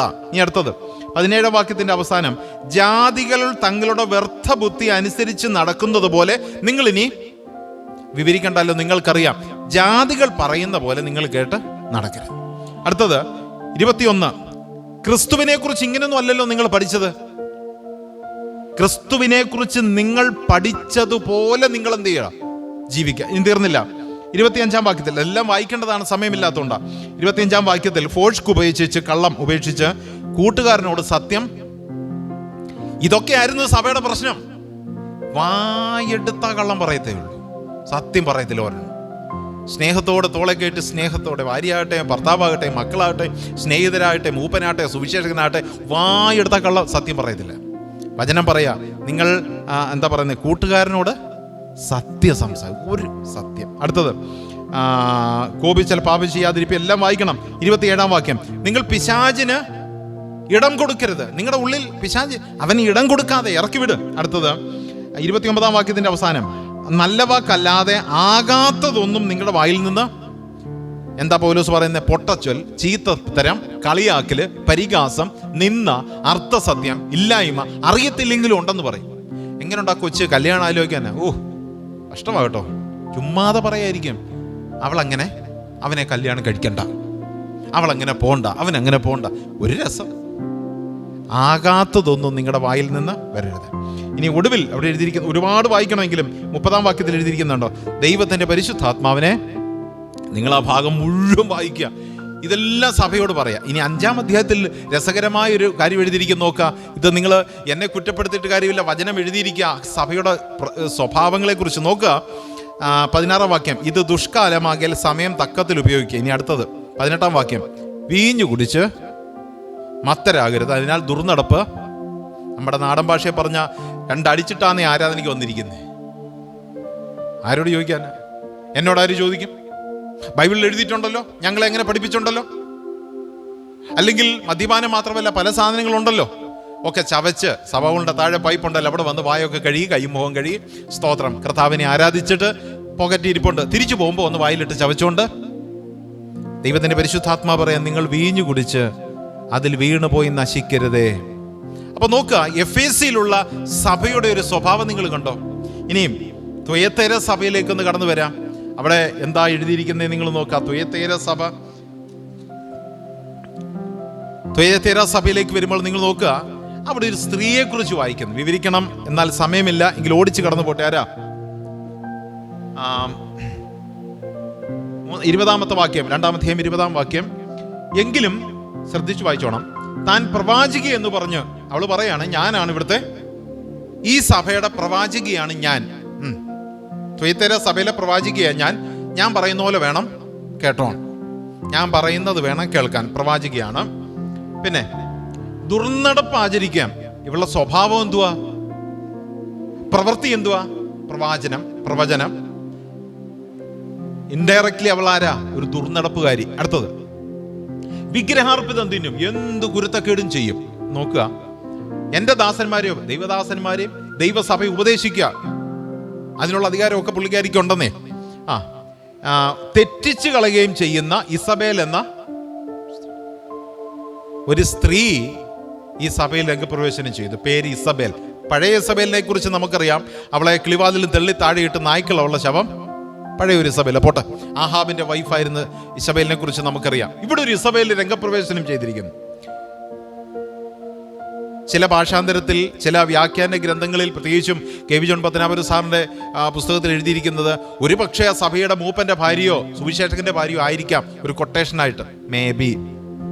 ഇപ്പൊ സഭയിലെ അധികാരമുള്ള ഒരാൾ ഇന്നുണ്ടല്ലോ, ഏറ്റവും പണമുള്ള വീട്ടിലെ ഒരാൾ, ഞാൻ പറയുന്ന പോലെ നിങ്ങൾ കേട്ടോണം, ഞാനാണ് ഈ സഭയിലെ പ്രധാന മൂപ്പൻ, അദ്ദേഹത്തിന്റെ ഭാര്യ പറയുമ്പോൾ ഞാനും പറയുന്നത് നിങ്ങൾ കേട്ടോണം. ചില അധികാര പദവിയിലേക്ക് രംഗപ്രവേശനം ചെയ്ത ഒരു സ്ത്രീ. ഇനി അവളെ കുറിച്ച് താഴെ വായിക്കുന്നുണ്ടോ നിങ്ങൾ? ഞാൻ അവൾക്ക് മാനസാന്തരപ്പെടുവാൻ അവസരം കൊടുത്തിട്ടും ദുർനടപ്പ് വിട്ട് മാനസാന്തരപ്പെടാൻ അവൾക്ക് തോന്നിയില്ല. ഇനി അടുത്തത്, ഞാൻ അവളെ കിടപ്പിലും, ആ വാക്കല്ല അവിടുത്തെ ശരി, ഞാൻ അവളെ കിടപ്പിലാക്കി കളയുമെന്നാണ് അതിന്റെ അർത്ഥം. നിങ്ങൾ ഇംഗ്ലീഷ് വായിക്കുമ്പോൾ അറിയാം. ഞാൻ അവളെ കിടത്തിക്കളയും. ഇപ്പോൾ ഓടിച്ചാടി നടന്ന്, വളരെ ആക്റ്റീവായിട്ട് ഓടിച്ചാടി നടന്ന് എന്തും ചെയ്യാം, സഭയും സമൂഹത്തെയും ദൈവമക്കളെ ദൈവദാസന്മാരെ എല്ലാം വഴിതെറ്റിച്ച് നശിപ്പിക്കുമ്പോൾ ഞാൻ അവിടെ കിടത്തിക്കളയും. എന്താ പറഞ്ഞതിൻ്റെ അർത്ഥം എന്നറിയാമോ? വർഷങ്ങളായി കട്ടിലിൽ കിടന്ന് നരകം അനുഭവിക്കുന്നവരെ ഒന്ന് ചെന്ന് കാണണം. അവർ പറയുമോ സുഖ ലൈഫാ മോനെ? പറയോ? കിടന്നിടത്ത് കാര്യങ്ങളെല്ലാം ചെയ്യുകയും ശരീരം പൊട്ടി അളിഞ്ഞ് വേദനപ്പെട്ട് കിടക്കുന്ന ഞാൻ അവളെ അങ്ങനെ ചെയ്യും. തീർന്നില്ല. പിന്നെ അവളുമായി വ്യഭിചരിക്കുന്നവരെ, ഇവളുടെ പരിപാടി കണ്ടോ? സഭയിലെ ചുമതലപ്പെട്ട ഒരാളാ. ദൈവത്തിന്റെ വചനം പറയാ, ഇവളൊരു വ്യഭിചാരിയാണ്. ഇവളെയാണ് സഭയിലെ ചുമതലപ്പെട്ടവളായി നിർത്തിയിരിക്കുന്നത്. നോക്കുക, തുയത്തേര സഭയുടെ ഒരു പ്രശ്നം. ഇനി നിങ്ങൾ സമയമില്ല, ഞാൻ ഓടിച്ചു കടന്നു പോകുക. അടുത്ത എഫേസ്യ ലേഖനത്തിലേക്ക് വരുമ്പോൾ ഇതേ ആശയങ്ങൾ, ഇതേ വിഷയങ്ങൾ പോട്ടെ. അടുത്തത്, വലിയ കഷ്ടതയിലുമാക്കി കളയും, അവളുടെ മക്കളെയും ഞാൻ, ആ തലമുറയെ ഞാൻ നശിപ്പിക്കും. അത് മൂപ്പനാവട്ടെ, സുവിശേഷകനാവട്ടെ, ആരുമാകട്ടെ, ആ തലമുറയെ ഞാൻ നശിപ്പിക്കും. എന്ന് പറഞ്ഞാൽ സഭയെ ദൈവം ന്യായം വിധിക്കാൻ തുടങ്ങുന്നു. തുയത്തേര സഭയിൽ നാം എഫേസ്യ ലേഖനത്തിൽ നിന്നാണ് വായിച്ചത്. അതേ വിഷയമാണ് നമ്മുടെ ചിന്തിച്ചത്. ഇത്രമാത്രം മ്ലേച്ഛത നിലനിൽക്കുന്ന ഒരു കാലഘട്ടം. ഫിലിപ്പി ലേഖനത്തിലേക്ക് വരുമ്പോൾ എന്താ എഴുതിയിരിക്കുന്നത് നോക്കുക, സമയമില്ല. ഫിലിപ്പി ലേഖനം അതിൻ്റെ 2-ാം അധ്യായം 12-ാമത്തെ വാക്യം നിങ്ങൾ വായിച്ചു നോക്കുക. അവിടെ എഴുതിയിരിക്കുന്നത് നിങ്ങളുടെ രക്ഷയ്ക്കായി പ്രവർത്തിക്കുവിൻ എന്ന് പറഞ്ഞാൽ നിങ്ങളെല്ലാവരും രക്ഷിക്കപ്പെട്ടവരാ, അതുപോലെ നിങ്ങൾ ജീവിക്കുക. പറഞ്ഞതിൻ്റെ അർത്ഥം മനസ്സിലായോ? നിങ്ങൾ രക്ഷിക്കപ്പെട്ടവരാണല്ലോ, രക്ഷിക്കപ്പെട്ടവരെ പോലെ നിങ്ങൾ ജീവിക്കുക. അതിൻ്റെ അർത്ഥം എന്തുവാ? അങ്ങനെയൊന്നും അല്ലെന്നേ. രക്ഷിക്കപ്പെടാത്തവരെങ്ങനെ നിൽക്കുന്നു അതുപോലെ ഈ സഭ പോകുന്നത്. ഇനിയും 3-ാം അധ്യായം 19-ാമത്തെ വാക്യം നിങ്ങൾ വായിക്കുക. അവിടെ എഴുതിയിരിക്കുന്നത് അവരുടെ ദൈവം വയറ് ലജ്ജയായതിൽ അവർക്ക് മാനം തോന്നുന്നു, അവർ ഭൂമിയിലുള്ളത് ലജ്ജയായതിൽ. ഞങ്ങൾ എന്ത് ലജ്ജാകരമായി ചെയ്താൽ ഗുഡ്. ഇനി ഒടുവിൽ 1-ാം അധ്യായം 10-ാമത്തെ വാക്യം നിങ്ങൾ നോക്കുക. നിങ്ങൾ ഭേദാഭേദങ്ങളെ വിവേചിക്കുമാറാകണം, ഇടർച്ചയില്ലാത്തവരാകണം എന്ന് പറഞ്ഞാൽ കേൾക്കുന്നതെല്ലാം അതുപോലെ വിശ്വസിച്ച് ഞങ്ങൾക്ക് പോകരുത്. കാര്യങ്ങളെ ചിന്തിച്ച് മനസ്സിലാക്കി നിങ്ങൾ ജീവിക്കണം. ഇനിയും സർദീസിലെ സഭയിലേക്ക് വരാം. അവിടെ എന്താ ദൈവത്തിൻ്റെ പരിശുദ്ധാത്മാവ് എഴുതിയിരിക്കുന്നത്? ഞാൻ ഇവിടെ അവസാനിപ്പിക്കുക. അവിടെ എഴുതിയിരിക്കുന്നത് കണ്ടോ, 4-ാം വാക്യം, വെളിപ്പാട് പുസ്തകം 3:4. ഉടുപ്പ് മലിനമാകാത്ത ചില ആളുകൾ. ഫിലിപ്പി ലേഖനത്തിൽ എഴുതിയിരിക്കുന്നത് എന്താ നമ്മൾ വായിച്ചത്? നിങ്ങൾ പേഴ്സണലായി ഒന്ന് റിന്യൂവലാകും, ഉടുപ്പ് ക്ലീൻ ചെയ്യണം. വളരെ നാറ്റമുള്ള ഉടുപ്പിട്ടുകൊണ്ട് വന്ന് നിങ്ങൾ പറയും, ബ്രദറെ ആ ഉടുപ്പൊന്ന് മാറ്റണം, ഒന്ന് കഴുകി വെറുപ്പാക്കണം. പേഴ്സണലായ ചില പ്രശ്നങ്ങളുണ്ട്, വ്യക്തിപരമായ. ഫിലിപ്പി ലേഖനത്തിൽ ഇവിടെ വായിക്കുന്നു അതിന് മറ്റൊരു ഭാഗം, ഉടുപ്പ് മലിനമായ ചില ആളുകൾ. അതിൻ്റെ അർത്ഥം സാക്ഷ്യമില്ലാത്തവർ. നോക്കുക, ഒരേ വിഷയമാണ് മുമ്പോട്ട് പോകുന്നത്. ഞാൻ എല്ലാം വിവരിക്കുന്നില്ല, പോകട്ടെ. 5-ാമത്തെ വാക്യം, വെളിപ്പാട് 3:5. ചിലർ യോഗ്യന്മാരല്ല, ചിലരേ ഉള്ളു യോഗ്യന്മാർ. സഭയ്ക്കുള്ളിൽ 50 പേരുണ്ടെങ്കിൽ 50 പേരും യോഗ്യരല്ല, ന്യൂനപക്ഷമേ ഉള്ളു യോഗ്യന്മാർ. ഞാൻ യോഗ്യനാന്ന് പറഞ്ഞിരിക്കുക, കർത്താവ് വരുമ്പം പോകാം. ഞാൻ പിന്നെ ഒന്നാമത് കൊള്ളാം, ഞങ്ങളുടെ സഭയിൽ ആദ്യം ഞാനാ പോകുന്നത്, ഇരിക്കുക. ആരാധനാ സമയത്താ തമ്പുരാൻ വന്നത്. ആരാധന നടക്കും, ഭൂരിപക്ഷം പോയി, ഞാനിവിടെ ഇരിപ്പുണ്ടെങ്കിലോ? കർത്താവേ ഒന്നുകൂടെ ഒന്ന് പ്ലീസ്. അല്ല, അതിനെ മറുപടി പറഞ്ഞു, നീ യോഗ്യനല്ലായിരുന്നു. സഭയുടെ പ്രശ്നം അയോഗ്യതയോടുകൂടെ കർത്താവിനെ ആരാധിക്കുന്നു. കൊരിന്ത്യർ ലേഖനം 11-ാം അധ്യായത്തിൽ എന്താ വായിക്കുന്നത്? നിങ്ങൾ യോഗ്യന്മാരായിട്ട് വേണം ഇതിൽ തൊടാൻ, അയോഗ്യതയോടെ നിങ്ങൾ ഇതിൽ തുടരുത്. ഇതേ വിഷയം ഫിലദൽഫിയ സഭയിൽ ഞാൻ നേരത്തെ ഓർപ്പിച്ചു, കുറ്റം പറയാത്ത 2-ാമത്തെ സഭയാണ് ഫിലദൽഫിയ സഭ. ഫിലദൽഫിയ എന്നുള്ള വാക്ക് നിങ്ങൾക്കറിയാം, സഹോദര സ്നേഹം. ഭയങ്കര സ്നേഹമായിരുന്നു കേട്ടോ. എന്തേലും പോസിറ്റീവായി പറയാൻ കഴിയുന്നെങ്കിൽ ഈ 2-ാമത്തെ സഭയും ഈ സഭയും മാത്രമേ ഉള്ളൂ. സ്മുർണ സഭയും ഫിലദൽഫിയ സഭയും നിങ്ങൾ വായിച്ചു നോക്കുക. എനിക്ക് കുറച്ചുകൂടെ ഇഷ്ടമുള്ള 2 സഭ. പോസിറ്റീവായ കാര്യങ്ങൾ, വലിയ കുറ്റങ്ങളൊന്നും പറയാനില്ല, എങ്കിലും പ്രശ്നങ്ങളെക്കുറിച്ച് കർത്താവോടെ പറയുന്നത് നിങ്ങൾ നോക്കുക. ഫിലദൽഫിയ സഭയിലൂടെ താഴേക്ക് വരുമ്പോൾ 8-ാം വാക്യത്തിൽ, ഞാൻ നിന്റെ പ്രവൃത്തി അറിയുന്നു, നിന്റെ മുമ്പിൽ ഒരു വാതിൽ ഞാൻ തുറന്നു വെച്ചിട്ടുണ്ട്, അതാർക്കും അടച്ചുകൂടാ. നിനക്ക് അല്പമേ ശക്തിയുള്ളൂ, എങ്കിലും നീ എൻ്റെ വചനം. ഇനി താഴേക്ക് വരിക. യഹൂദന്മാരല്ലാതിരിക്കെ യഹൂദരെന്ന് കളവായി പറയുന്ന ചിലരെ ഞാൻ സാത്താൻ്റെ പള്ളിയിൽ നിന്ന് വരുത്തും. അവർ നിന്റെ കാൽക്കൽ വന്ന് നമസ്കരിക്കുവാനും ഞാൻ നിന്നെ സ്നേഹിച്ചു എന്ന് അറിയുവാനും ഇവിടെയാകും എന്ന് പറഞ്ഞാൽ, ബിക്കോസ് ഓഫ് യുവർ ടെസ്റ്റിമണി, നിന്റെ സാക്ഷ്യം കൊണ്ട് സാത്താൻ്റെ പള്ളിക്കാരായവർ പോലും നിന്റെ അടുക്കൽ വന്നിട്ട് പറയും, നിന്റെ ദൈവമായിരുന്നു ശരിയെന്ന്. രക്ഷിക്കപ്പെടുന്ന സമയം ഞാൻ നിനക്ക് തരും. ഇപ്പൊ ഫിലദൽഫിയ സഭയെക്കുറിച്ച് പറയുന്ന ഒരു ഭാഗം, നിനക്ക് നല്ല സാക്ഷ്യത്തോടാണ് ജീവിക്കുന്നത്, അതുകൊണ്ട് നിന്റെ സാക്ഷ്യത്തിൻ്റെ അടിസ്ഥാനത്തിൽ ഈ സാത്താൻ്റെ പള്ളിക്കാരായവർ പോലും, നീ ചിന്തിക്കാത്ത ആളുകൾ പോലും രക്ഷിക്കപ്പെടുമെന്ന്. നീ ഞാൻ ഓടിച്ചു കടന്നു പോകാം. കൊലോസ് ലേഖനത്തിലേക്ക് കടന്നു വരുമ്പോൾ അവിടെ എന്താ എഴുതി? കൊലോസ് ലേഖനത്തിൽ പ്രശ്ന പൗലോസ് എഴുതിയിരിക്കുന്നത് 2-ാം അധ്യായം 6 മുതൽ വായിക്കാൻ നോക്കുക. അവൻ്റെ കൂട്ടായ്മയിൽ നടക്കണം, വിശ്വാസത്തിൽ ഉറച്ചും സ്തോത്രത്തിൽ കവിഞ്ഞും ഇരിക്കണം, ആരും നിങ്ങളെ കവർന്നു കളയാതിരിപ്പാൻ സൂക്ഷിപ്പേൻ. ഇവിടെ കുറ്റമല്ല പറയുന്നത്. സൈക്കിളിന്റെ കാറ്റ് കുറയുമ്പോൾ ഇച്ചൂടെ കാറ്റടിച്ച് പൊങ്ങുന്ന പോലെ എംപവറിങ് ദൈവം ഒരു കുറച്ചുകൂടെ ശക്തിപ്പെടുത്തുക. 3-ാം അധ്യായത്തിലേക്ക് വരുമ്പോൾ ചിലതൊക്കെ വീണ്ടും വിട്ടുകളഞ്ഞ നിങ്ങൾ കുറച്ചുകൂടെ എനർജി ആയിക്കോട്ടെ. അത് തന്നെയാണ് കൊലോസിലുള്ള സഭയോടും കർത്താവ് പറയുന്നത്. കുറച്ചുകൂടെ എനർജി, സാക്ഷ്യത്തിൽ കുറച്ച്. ഒടുവിൽ നമ്മുടെ അവസാനത്തെ പുസ്തകത്തിലേക്ക്, അവസാനത്തെ സഭയിലേക്ക് വരും, ലവോദിക്ക സഭ. നിങ്ങൾക്കറിയാം എന്താ പറയുന്ന സഭയോട്? 3 കാര്യങ്ങൾ അവിടെ എഴുതിയിട്ടുണ്ട്. ഒന്നാം, നിങ്ങൾ അവിടെ എഴുതിയിട്ടുണ്ട്, ശീതവാനുമല്ല ഉഷ്ണവാനുമല്ല, ഇനി മറുവശം ശീതോഷ്ണവാനുമല്ല. ഒന്നീ ചൂടായിട്ടങ്ങ് ഇരിക്കുക, അതുമില്ല. അല്ലെങ്കിൽ തണുത്തിരിക്കുക, അല്ല. ഇതിൻ്റെ ഇടയ്ക്ക് നിൽക്കുക, അതുമില്ല. അതിൻ്റെ മറുവശം ഞാനിങ്ങനെ പറയാം, 10 വർഷമായിട്ടും 20 വർഷമായിട്ടും 50 വർഷമായിട്ടും കുടുംബജീവിതത്തിൽ ഭാര്യയും ഭർത്താവും തമ്മിൽ ഇതുവരെ തിരിച്ചറിഞ്ഞിട്ടില്ല. ഇയാളുടെ സ്വഭാവം എന്തുവാണെന്നും പുള്ളിക്കാരത്തിയുടെ സ്വഭാവം എന്തുവാണെന്നും ഇതുവരെ മനസ്സിലാക്കിയിട്ടില്ല. സഭയുടെ രീതി എന്താ, ദൈവവചനത്തിൻ്റെ സ്റ്റൈൽ എന്തുവാ, അല്ലെങ്കിൽ 10 വർഷം കഴിഞ്ഞു 20 വർഷം കഴിഞ്ഞ് ബുധനാഴ്ച പ്രാർത്ഥനയുണ്ടോ, അറിയത്തില്ലെന്നേ. ഒന്നും അറിയാൻ വയ്യ. ഒരു മന്ദത. ഓ, ഞാനതിനിങ്ങനെ പറഞ്ഞ ആ ഭാഗം അവസാനിപ്പിക്കാം. തെസ്സലോനിക്ക ലേഖനത്തിലേക്ക് കടന്നു വരുമ്പോൾ ലാസ്റ്റ് സഭ അപ്പോസ്തലനായ പൗലോസ് എഴുതുക, ഇനിയിപ്പം നിങ്ങൾ നന്നായാലും നന്നില്ലേലും കർത്താവ് താൻ ഗംഭീരനാദത്തോടും വരും. ഇത് തന്നെയല്ലേ ലവോദിക്ക സഭയോട് പറഞ്ഞത്? ഞാൻ നാണ്ട് വാതിൽക്കൽ, നിനക്ക് സൗകര്യം ഉണ്ടെങ്കിൽ വാതിൽ തുറക്ക. നീ തുറന്നാൽ നമുക്ക് ഒരുമിച്ച് അത്താഴം കഴിക്കാം. തുറന്നില്ലയോ? Be there. തുറക്കുന്നവരുമായിട്ട് ഞാൻ ദൈവത്തെ മഹത്വപ്പെടുത്തും.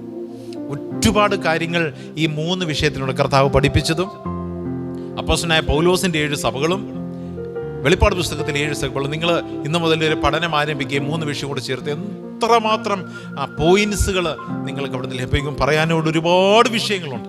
ഓരോ സഭയോടും കുറ്റം പറയുന്നുണ്ട്, നിങ്ങളുടെ സ്നേഹം വിട്ടുകളഞ്ഞു. പക്ഷേ സ്മുർണ സഭയോടും ഫിലദൽഫിയ സഭയോടും പോസിറ്റീവായ കാര്യങ്ങൾ, ഗുഡ്, ബെസ്റ്റ്. പക്ഷേ നിങ്ങൾ കുറച്ചുകൂടെ ഒന്ന് മെച്ചപ്പെടണം. തെസ്സലോനിക്ക ലേഖനത്തിലേക്ക് വരുമ്പോൾ 1 തെസ്സലോനിക്കയിൽ എഴുതി, നിങ്ങളുടെ വിശ്വാസത്തിൻ്റെ കുറവ് ഒന്ന് പരിഹരിക്കണം കേട്ടോ. വിശ്വാസമുണ്ട്, ഗുഡ്, ബെസ്റ്റ്. ഞങ്ങൾ പലയിടത്ത് പോയി നിങ്ങളെക്കുറിച്ച് അഭിമാനിക്കുന്നുണ്ട്, നിങ്ങളുടെ വിശ്വാസം. പക്ഷേ ഇച്ചിരി കുറവാകുന്നു എന്നൊരു. രണ്ടാമത്തെ ലേഖനത്തിൽ വായിക്കുന്നു, നിങ്ങളുടെ വിശ്വാസം ഇപ്പോൾ ഏറ്റവും വർദ്ധിച്ചിരിക്കുന്നു, ബെസ്റ്റ്. എന്നിട്ട് അവസാനം എഴുതുക, നമ്മുടെ കർത്താവ് വരാൻ പോകുന്നു, അവൻ വരും, നമ്മളെല്ലാവരും എടുക്കപ്പെടും. ലവോദിക്ക സഭയോട് പറയുമ്പോൾ, ഞാൻ നിന്റെ വാതിൽക്കൽ എത്തിക്കഴിഞ്ഞു, നീ ഒന്നുകിൽ ശീതവാന് ഉഷ്ണവാന് ശീതോഷ്ണവാന് അങ്ങനെ ആകാതെ ആക്റ്റീവായിരിക്കുന്ന ഒരു സ്വഭാവം അത് നിങ്ങളുടെ ജീവിതത്തിൽ ഉണ്ടാകട്ടെ. ഒരു കാര്യം കൂടെ ഓർപ്പിച്ചു പോകട്ടെ. നിങ്ങൾ വെളിപ്പാട് പുസ്തകത്തിലെ 7 സഭകളെ വായിച്ചു നോക്കുമ്പോൾ 2ഉം 3ഉം, അതായത് സ്മുർണ പെർഗമോ സഭയെക്കുറിച്ച് മാത്രമാണ് ഞാൻ അറിയുന്നു എന്ന വാക്ക് പറയാതിരുന്നത്. ബാക്കിയുള്ള എല്ലാ 5 സഭയോടും കർത്താവ് പറയുന്നു, ഐ നോ യു, എനിക്ക് നിന്നെ അറിയാം, ഞാൻ അറിയുന്നു. സ്മുർണ സഭയോടും പെർഗമോ സഭയോടും കർത്താവ് ഞാൻ നിന്നെ അറിയുന്നു എന്ന് പറഞ്ഞില്ല. വേറെ 2 ആശയങ്ങൾ അവിടെ പറഞ്ഞു. ഇനിയും പ്രധാനപ്പെട്ട വിഷയം അതുകൂടെ ഓർപ്പിച്ച് ഞാൻ അവസാനിപ്പിക്കാം. എഫെസോ സഭയോട് പറഞ്ഞു, ഇങ്ങനെ പോയാൽ നിന്റെ വിളക്ക്, നിന്റെ സ്ഥിതി ഞാൻ എടുത്ത് മാറ്റും. സഭ അവിടുന്ന് മാറ്റി. 1-ാം നൂറ്റാണ്ട് തികച്ചില്ല, എഫെസോ സഭ അമ്പയെ പരാജയപ്പെട്ട് തകർത്ത് കളഞ്ഞു, ഇന്നില്ല. 2ാമത്തെ സഭയോട് പറഞ്ഞു, 10 ദിവസം നിനക്കൊരു ഉപദ്രവം ഉണ്ടാകും. ആ സഭ 10 വർഷത്തെ ഉപദ്രവത്തിന്, അല്ലെങ്കിൽ 10 മാസത്തെ ഉപദ്രവത്തോടുകൂടെ സഭ നശിച്ചു എന്നാണ് കേട്ടത്. 3ാമത്തെ സഭ പെർഗമോ സഭയോട് കർത്താവിൻ്റെ വചനം പറയുന്നു, നിങ്ങൾ ബിലിയാമിൻ്റെയും നിക്കലോവരുടെ ഉപദേശം അനുസരിച്ച് അവർ പിന്മാറിയില്ല. ആ ഉപദേശത്തിൽ, ആ വിവാഹ ബന്ധത്തിൽ, അന്യജാതിയുമായിട്ട് ബന്ധത്തിൽ തന്നെ അവർ നശിച്ചു. 4ാമത്തെ സഭ തുയത്തേര സഭയോട് പറഞ്ഞു, ഇസബേലിനെ സൂക്ഷിച്ചോണം. ആ സഭ വലിയ ഭിന്നതയായി, അടിപിടി പ്രശ്നങ്ങളായി, അതോടുകൂടെ സഭയും നശിച്ചു, നന്നായില്ല. എന്നാൽ സർദീസ് സഭയോട് വരിക, അവിടെ വായിക്കുന്നത്, നിങ്ങളുടെ പ്രവൃത്തി പൂർണ്ണതയുള്ളതായി ഞാൻ കണ്ടില്ല. നല്ല കാര്യങ്ങൾ ചെയ്യുന്നുണ്ട്. പണ്ട് എൻ്റെ അമ്മ പറയും, തേങ്ങ പൊതിച്ച് കൊണ്ടുവരുമ്പോൾ അതിൻ്റെ മുഴുവൻ സാധനം ഇളക്കി നല്ല തേങ്ങയാക്കി കൊണ്ടുവരാം, ഇങ്ങനെ കൊണ്ടുവരരുത്. അപൂർണ പ്രവൃത്തികൾ. പ്രാർത്ഥിക്കുന്നുണ്ട്, വിശ്വാസമുണ്ട്, ഭക്തിയുണ്ട്, പക്ഷേ ഒരു പ്രയോജനവും ഇല്ല. നിങ്ങളുടെ പ്രവൃത്തി പൂർണ്ണതയുള്ളതായിരിക്കണം. അടുത്ത സഭയോട് പറയുന്നു, ഫിലദൽഫിയ സഭയോട് പറയുന്നു, ഞാനൊരു വാതിൽ നിനക്ക് തുറന്നു തരുന്നു. പക്ഷേ ഞാൻ ആ തുറന്നു തരുന്നെങ്കിൽ ഒരുത്തരും അടയ്ക്കത്തില്ല, ഒരുത്തനും അത് തുറക്കാനും ഞാൻ തുറന്നു തന്നതാ. നിനക്ക് വേണ്ടതെല്ലാം ആ വാതിലിലൂടെ നിന്നെ ലഭിക്കും. ധാരാളം അഭിവൃദ്ധി വന്നു. കാലം കുറെ കഴിഞ്ഞപ്പോൾ ആ അഭിവൃദ്ധിയിൽ ആ സഭയും നശിച്ചു പോയി എന്ന് വായിക്കും. ഒടുവിൽ ലവോദിക്ക സഭ നശിച്ചു പോയോ എന്ന് ചോദിച്ചാൽ, സഭ കെട്ടിടം നശിച്ചെങ്കിലും അലബോധിക്ക കാലയളവ് ഇന്നും കണ്ടിന്യൂ ചെയ്യാം. ഒരുപക്ഷെ നമുക്ക് ഇന്ന് പറയാം, നമ്മുടെ കാലഘട്ടത്തോട് കർത്താവ് പറയുകയാണ്, തെസ്സലോനിക്ക സഭയുടെ ലേഖനത്തോട് ചേർത്ത് പറയാണ്. നേരത്തെ ഞാൻ ഓർപ്പിച്ചതുപോലെ വിലയേറിയ മുത്ത് അത് ഞാനും നിങ്ങളുമാണ്. കർത്താവ് വന്ന മുത്തെടുക്കാനായിട്ട് വരും. തെസ്സലോനിക്ക ലേഖനത്തിൽ അപ്പോസ്തലനായ പൗലോസിന്റെ 7ാമത്തെ സഭയിൽ പറഞ്ഞു, കർത്താവ് വരും, നിങ്ങൾ ഒരുങ്ങിയിരുന്നോണം. അപ്പോസ്തലനായ യോഹന്നാന്റെ അവസാനത്തെ സഭയിൽ പറയാം, ഞാൻ വന്ന് മുട്ടിക്കൊണ്ടിരിക്കുക. ദൈവദാസന്മാര്, ദൈവമക്കള്, മൂപ്പന്മാര്, ദൈവമക്കള്, കുഞ്ഞുങ്ങള്, നിങ്ങളുടെ രക്ഷയെ ഒന്നുകൂടെ ഒന്ന് പരിശോധിച്ച്, ഞാനൊരു യഥാർത്ഥമായി രക്ഷിക്കപ്പെട്ട ആളാണെന്ന് പരിശോധിച്ച് ഒന്നുകൂടെ മാനസാന്തരം. നിങ്ങൾ നോക്കുക, ഈ ഓരോ സഭയോടും പറയുന്നുണ്ട്, മാനസാന്തരപ്പെട്, മാനസാന്തരപ്പെട്, മാനസാന്തരപ്പെട്. ഒന്നുകൂടെ ഒന്ന് ഉറപ്പിച്ചു വെക്ക്, ഇന്ന് കർത്താവ് വന്നാൽ ഞാൻ എടുക്കപ്പെടുന്ന ഉറപ്പോടെ നമ്മുടെ ജീവിതമായിരിക്കാം. ദൈവം നമ്മെ സഹായിക്കട്ടെ. അവസരം തന്ന പ്രിയപ്പെട്ടുള്ള നന്ദി അറിയിക്കുന്നു. ദൈവം നമ്മെ സഹായിക്കട്ടെ. ദൈവനാമം വാഴ്ത്തപ്പെടുമാറാകട്ടെ. ആമേൻ. ദൈവത്തിൻ്റെ അതിപരിശുദ്ധമായ നാമം വാഴ്ത്തപ്പെടുമാറാകട്ടെ. അനുഗ്രഹീതമായ ആലോചനകളാണ് നാം ദൈവവചനത്തിൽ നിന്ന് കേട്ടുകൊണ്ടിരുന്നത്. പ്രത്യേകിച്ച് 7 സഭകളെക്കുറിച്ച് നാം പഠിക്കുമ്പോൾ അനേക കാര്യങ്ങളിൽ നിന്ന് അവർ വീണുപോയിരിക്കുന്നു. അനേക കാര്യങ്ങളിൽ അവർക്ക് കുറവുണ്ടായിരുന്നു എന്ന് നമുക്ക് കാണാനായിട്ട് സാധിച്ചു. പ്രത്യേകിച്ച് എഫേസസ് സഭയുള്ള ബന്ധത്തിൽ അവർ ആദ്യ സ്നേഹത്തിൽ നിന്ന് വീണുപോയി.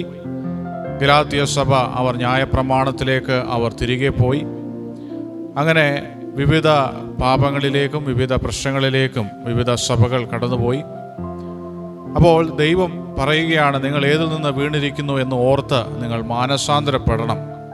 വെളിപ്പാട് 2:5 നാം ഇപ്പോൾ കേട്ടതുപോലെ അവിടെ നാം ഇങ്ങനെ കാണുന്നു, അങ്ങനെ മാനസാന്തരപ്പെടാഞ്ഞാൽ ഞാൻ വരികയും നീ മാനസാന്തരപ്പെടാഞ്ഞാൽ നിന്റെ നിലവിളക്ക് അതിൻ്റെ നിലയിൽ നിന്ന് നീക്കുകയും ചെയ്യും.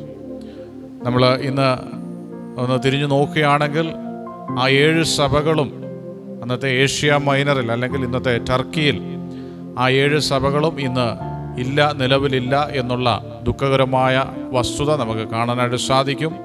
മറ്റ് വിഭാഗങ്ങൾ, മറ്റ് സമൂഹങ്ങൾ അവിടെ പ്രബലപ്പെടുകയും ചെയ്തു. അപ്പോൾ അത് നാം ഇത് നമുക്കൊരു വലിയ ഒരു വാണിംഗ് ആയിട്ട്, ഒരു താക്കീതായിട്ടിരിക്കുന്നു. നാം ഏതിൽ നിന്ന് വീണിരിക്കുന്നു എന്ന് നമുക്ക് ഈ അവസരത്തിൽ നമുക്ക് ചിന്തിക്കാം. ആദ്യ സ്നേഹത്തിലേക്ക്, ദൈവവചന സത്യത്തിലേക്ക് നമുക്ക് മടങ്ങി വരാം. പ്രാർത്ഥനയിൽ നമുക്ക് കൂടുതൽ സമയം ചെലവഴിക്കാം. നമ്മുടെ മറ്റ് കുറവുകളൊക്കെ പരിഹരിച്ച് നമുക്ക് മാനസാന്തരപ്പെടാം. അതിന് ദൈവം നമ്മളെല്ലാവരെയും സഹായിക്കട്ടെ. അനുഗ്രഹീതമായ ആലോചനകൾ ഇന്ന് നമുക്ക് വേണ്ടി പങ്കുവച്ച പ്രിയ കർദാസൻ സന്തോഷ് മാത്യു അവരോടുള്ള നന്ദി ഞാൻ ഈ സമയത്ത് അറിയിക്കുന്നു. ദൈവം വരുന്ന ആളുകൾ ധാരാളമായിട്ട് പ്രിയ കർദാസനെ എടുത്തുപയോഗിക്കുമാറാകട്ടെ എന്ന് പ്രാർത്ഥിക്കുകയും ആശംസിക്കുകയും ചെയ്യുന്നു. ഇപ്പോൾ ഇന്ന് അതുപോലെ ഗാനങ്ങൾ ആലപിച്ച പ്രിയ സഹോദരനുള്ള നന്ദിയെ ഞാൻ ഈ സമയത്ത് അറിയിക്കുന്നു. വിവിധ സ്ഥാനങ്ങളിൽ നിന്ന് കടന്നു വന്ന എല്ലാ പ്രിയപ്പെട്ടുള്ള നന്ദിയും ഈ സമയത്ത് അറിയിക്കുന്നു. വരുന്ന ആളുകളിലും ഈ മിനിസ്ട്രി ഓർത്ത് നിങ്ങൾ പ്രാർത്ഥിക്കുകയും സഹകരിക്കുകയും ചെയ്യണമേ എന്ന് അപേക്ഷിക്കുന്നു.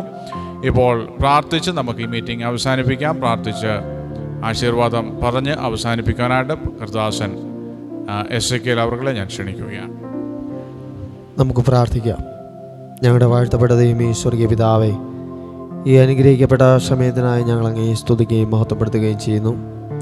ഈ സന്ധ്യാസമയത്ത് ഞങ്ങൾക്ക് ഒരുമിച്ച് ദൈവസന്നിധിയിലായിരിക്കുവാനും അവിടുത്തെ മാറ്റമില്ലാത്ത വചനം ശ്രവിക്കുവാനും തക്കവണ്ണം ഒരു സാവകാശം കൂടി അവിടെ നൽകി. അതിനായി നന്ദിയോടെ സ്തോത്രം ചെയ്യുന്നു.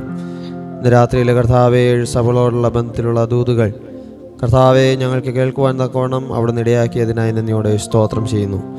ഞങ്ങൾ ജീവിതവുമായിട്ട് ഇതൊന്ന് താരതമ്യം ചെയ്യുവാനും ഞങ്ങൾ ഏത് നിലയിലാണ് എന്നുള്ളത് മനസ്സിലാക്കി ദൈവം ആഗ്രഹിക്കുന്ന നിലയിൽ കർത്താവെ ശരിയായ നിലയിലുള്ളൊരു രൂപാന്തരം ഞങ്ങളുടെ ജീവിതത്തിലുണ്ടാകുവാൻ ദൈവമേ അവിടുന്ന് സഹായിക്കണമെന്ന് പ്രാർത്ഥിക്കുന്നു. വചനം സംസാരിപ്പാൻ അവിടുത്തെ ദാസനെ അവിടുന്ന് ഉപയോഗിച്ചതിനായി നന്ദിയോടെ സ്തോത്രം. ധാരാളമായ ദൈവകൃപ അവിടെ നൽകി സഹായിക്കണം. ഇനിയും അവിടുത്തെ വചനം അനേകർക്ക് പകർന്നു കൊടുക്കുവാനും അതിലൂടെ ദൈവനാമം മഹത്വപ്പെടുവാനും കർത്താവെ സഭകൾക്ക് അനുഗ്രഹമായി തീരുവാനും ദൈവമേ അവിടുന്ന് സഹായിക്കണം. TBFനായി നന്ദിയോടെ സ്തോത്രം. ചില നാളുകളായിട്ട് ഇങ്ങനെയുള്ള കർത്താവെ ബൈബിൾ ക്ലാസ്സുകൾ ക്രമീകരിക്കുവാനും കർത്താവെ ക്രമീകൃതമായിട്ട് ദൈവവചനം പകർന്നു കൊടുക്കുവാനും തക്കോണം ഈ ശുശ്രൂഷ അവിടുന്ന് മുഖാന്തരമാക്കി തീർക്കുന്നു. അതിനായി നന്ദിയോടെ സ്തോത്രം ചെയ്യുന്നു. പ്രത്യേകിച്ച് ഈ മെഡിക്കൽ കോളേജിൻ്റെ പരിസര പ്രദേശങ്ങളിൽ ചെയ്തു വരുന്നതായ എല്ലാ ആത്മീയ ശുശ്രൂഷകളും ദൈവനാമ മഹത്വത്തിനും ചില വ്യക്തികളുടെ മാനസാന്തരത്തിനും രക്ഷയ്ക്കും മുഖാന്തരമായി തീരുവാൻ അവിടുത്തെ വരവ് ദീർഘമാകുന്നെങ്കിൽ ഒരു സ്ഥലസഭ ഇവിടെ രൂപപ്പെടുവാൻ തക്കവണ്ണം ദൈവമേ അവിടുന്ന് സഹായിക്കണമേ എന്ന് ഞങ്ങൾ പ്രാർത്ഥിക്കുകയാണ്. കടന്നു വന്ന എല്ലാ ദൈവമക്കൾക്കായി നന്ദിയോടെ സ്തോത്രം ചെയ്യുന്നു. ഞങ്ങൾ ഇന്ന് കേട്ടതായ വചനം അധികം ശ്രദ്ധയോടുകൂടെ കരുതിക്കൊള്ളുവാൻ ദൈവമേ അവിടുന്ന് സഹായിക്കണം. ഇതിൻ്റെ പിന്നിൽ അധ്വാനിക്കുന്ന അവിടുത്തെ ദാസന്മാർക്കായി നന്ദിയോടെ സ്തോത്രം. ധാരാളമായ ദൈവകൃപ പ്രിയപ്പെട്ടവർക്കും അവിടെ നൽകി സഹായിക്കണം. അടിയങ്ങൾ ഇപ്പോൾ മടങ്ങി യാത്രയാക്കിയാണ്. കൃപ കൂടെ ഇരിക്കണം. എല്ലാവരും ക്ഷമത്തോടെ ഭവനങ്ങളിലെത്തി ദൈവത്തെ മഹത്വപ്പെടുത്തുവാനിടയാക്കണം. കുറവുകൾ ബലഹീനങ്ങളെല്ലാം അവിടുന്ന് പൊറുക്കണം. മാനം മഹത്വം അവിടത്തേക്ക് നൽകുന്നില്ല. ഞങ്ങളുടെ രക്ഷകനും കർത്താവുമായ ക്രിസ്തു യേശുവിൻ്റെ ധന്യമേറെ നാമത്തിൽ താഴ്മപേക്ഷിക്കുന്നു. ദൈവോടും കൃപയോടും കൂടെ പ്രാർത്ഥന സ്വീകരിക്കണം. സ്വർഗ്ഗം നല്ല പിതാവേ, ആമേൻ. ആശീർവാദം. പിതാവായ ദൈവത്തിൻ്റെ സ്നേഹം, പുത്രനായ യേശു ക്രിസ്തുവിൻ്റെ കൃപ, ആശ്വസിപ്പിച്ച് വഴി നടത്തുന്ന പരിശുദ്ധാത്മാവിൻ്റെ കൂട്ടായ്മ, നിരന്തര സഹവാസം നാം ഏവരോടും കൂടെ കർത്താവിൻ്റെ വരവോളം ഇന്നു മുതൽ എന്നേക്കും ഉണ്ടായിരിക്കുമാറാകട്ടെ. ആമേൻ.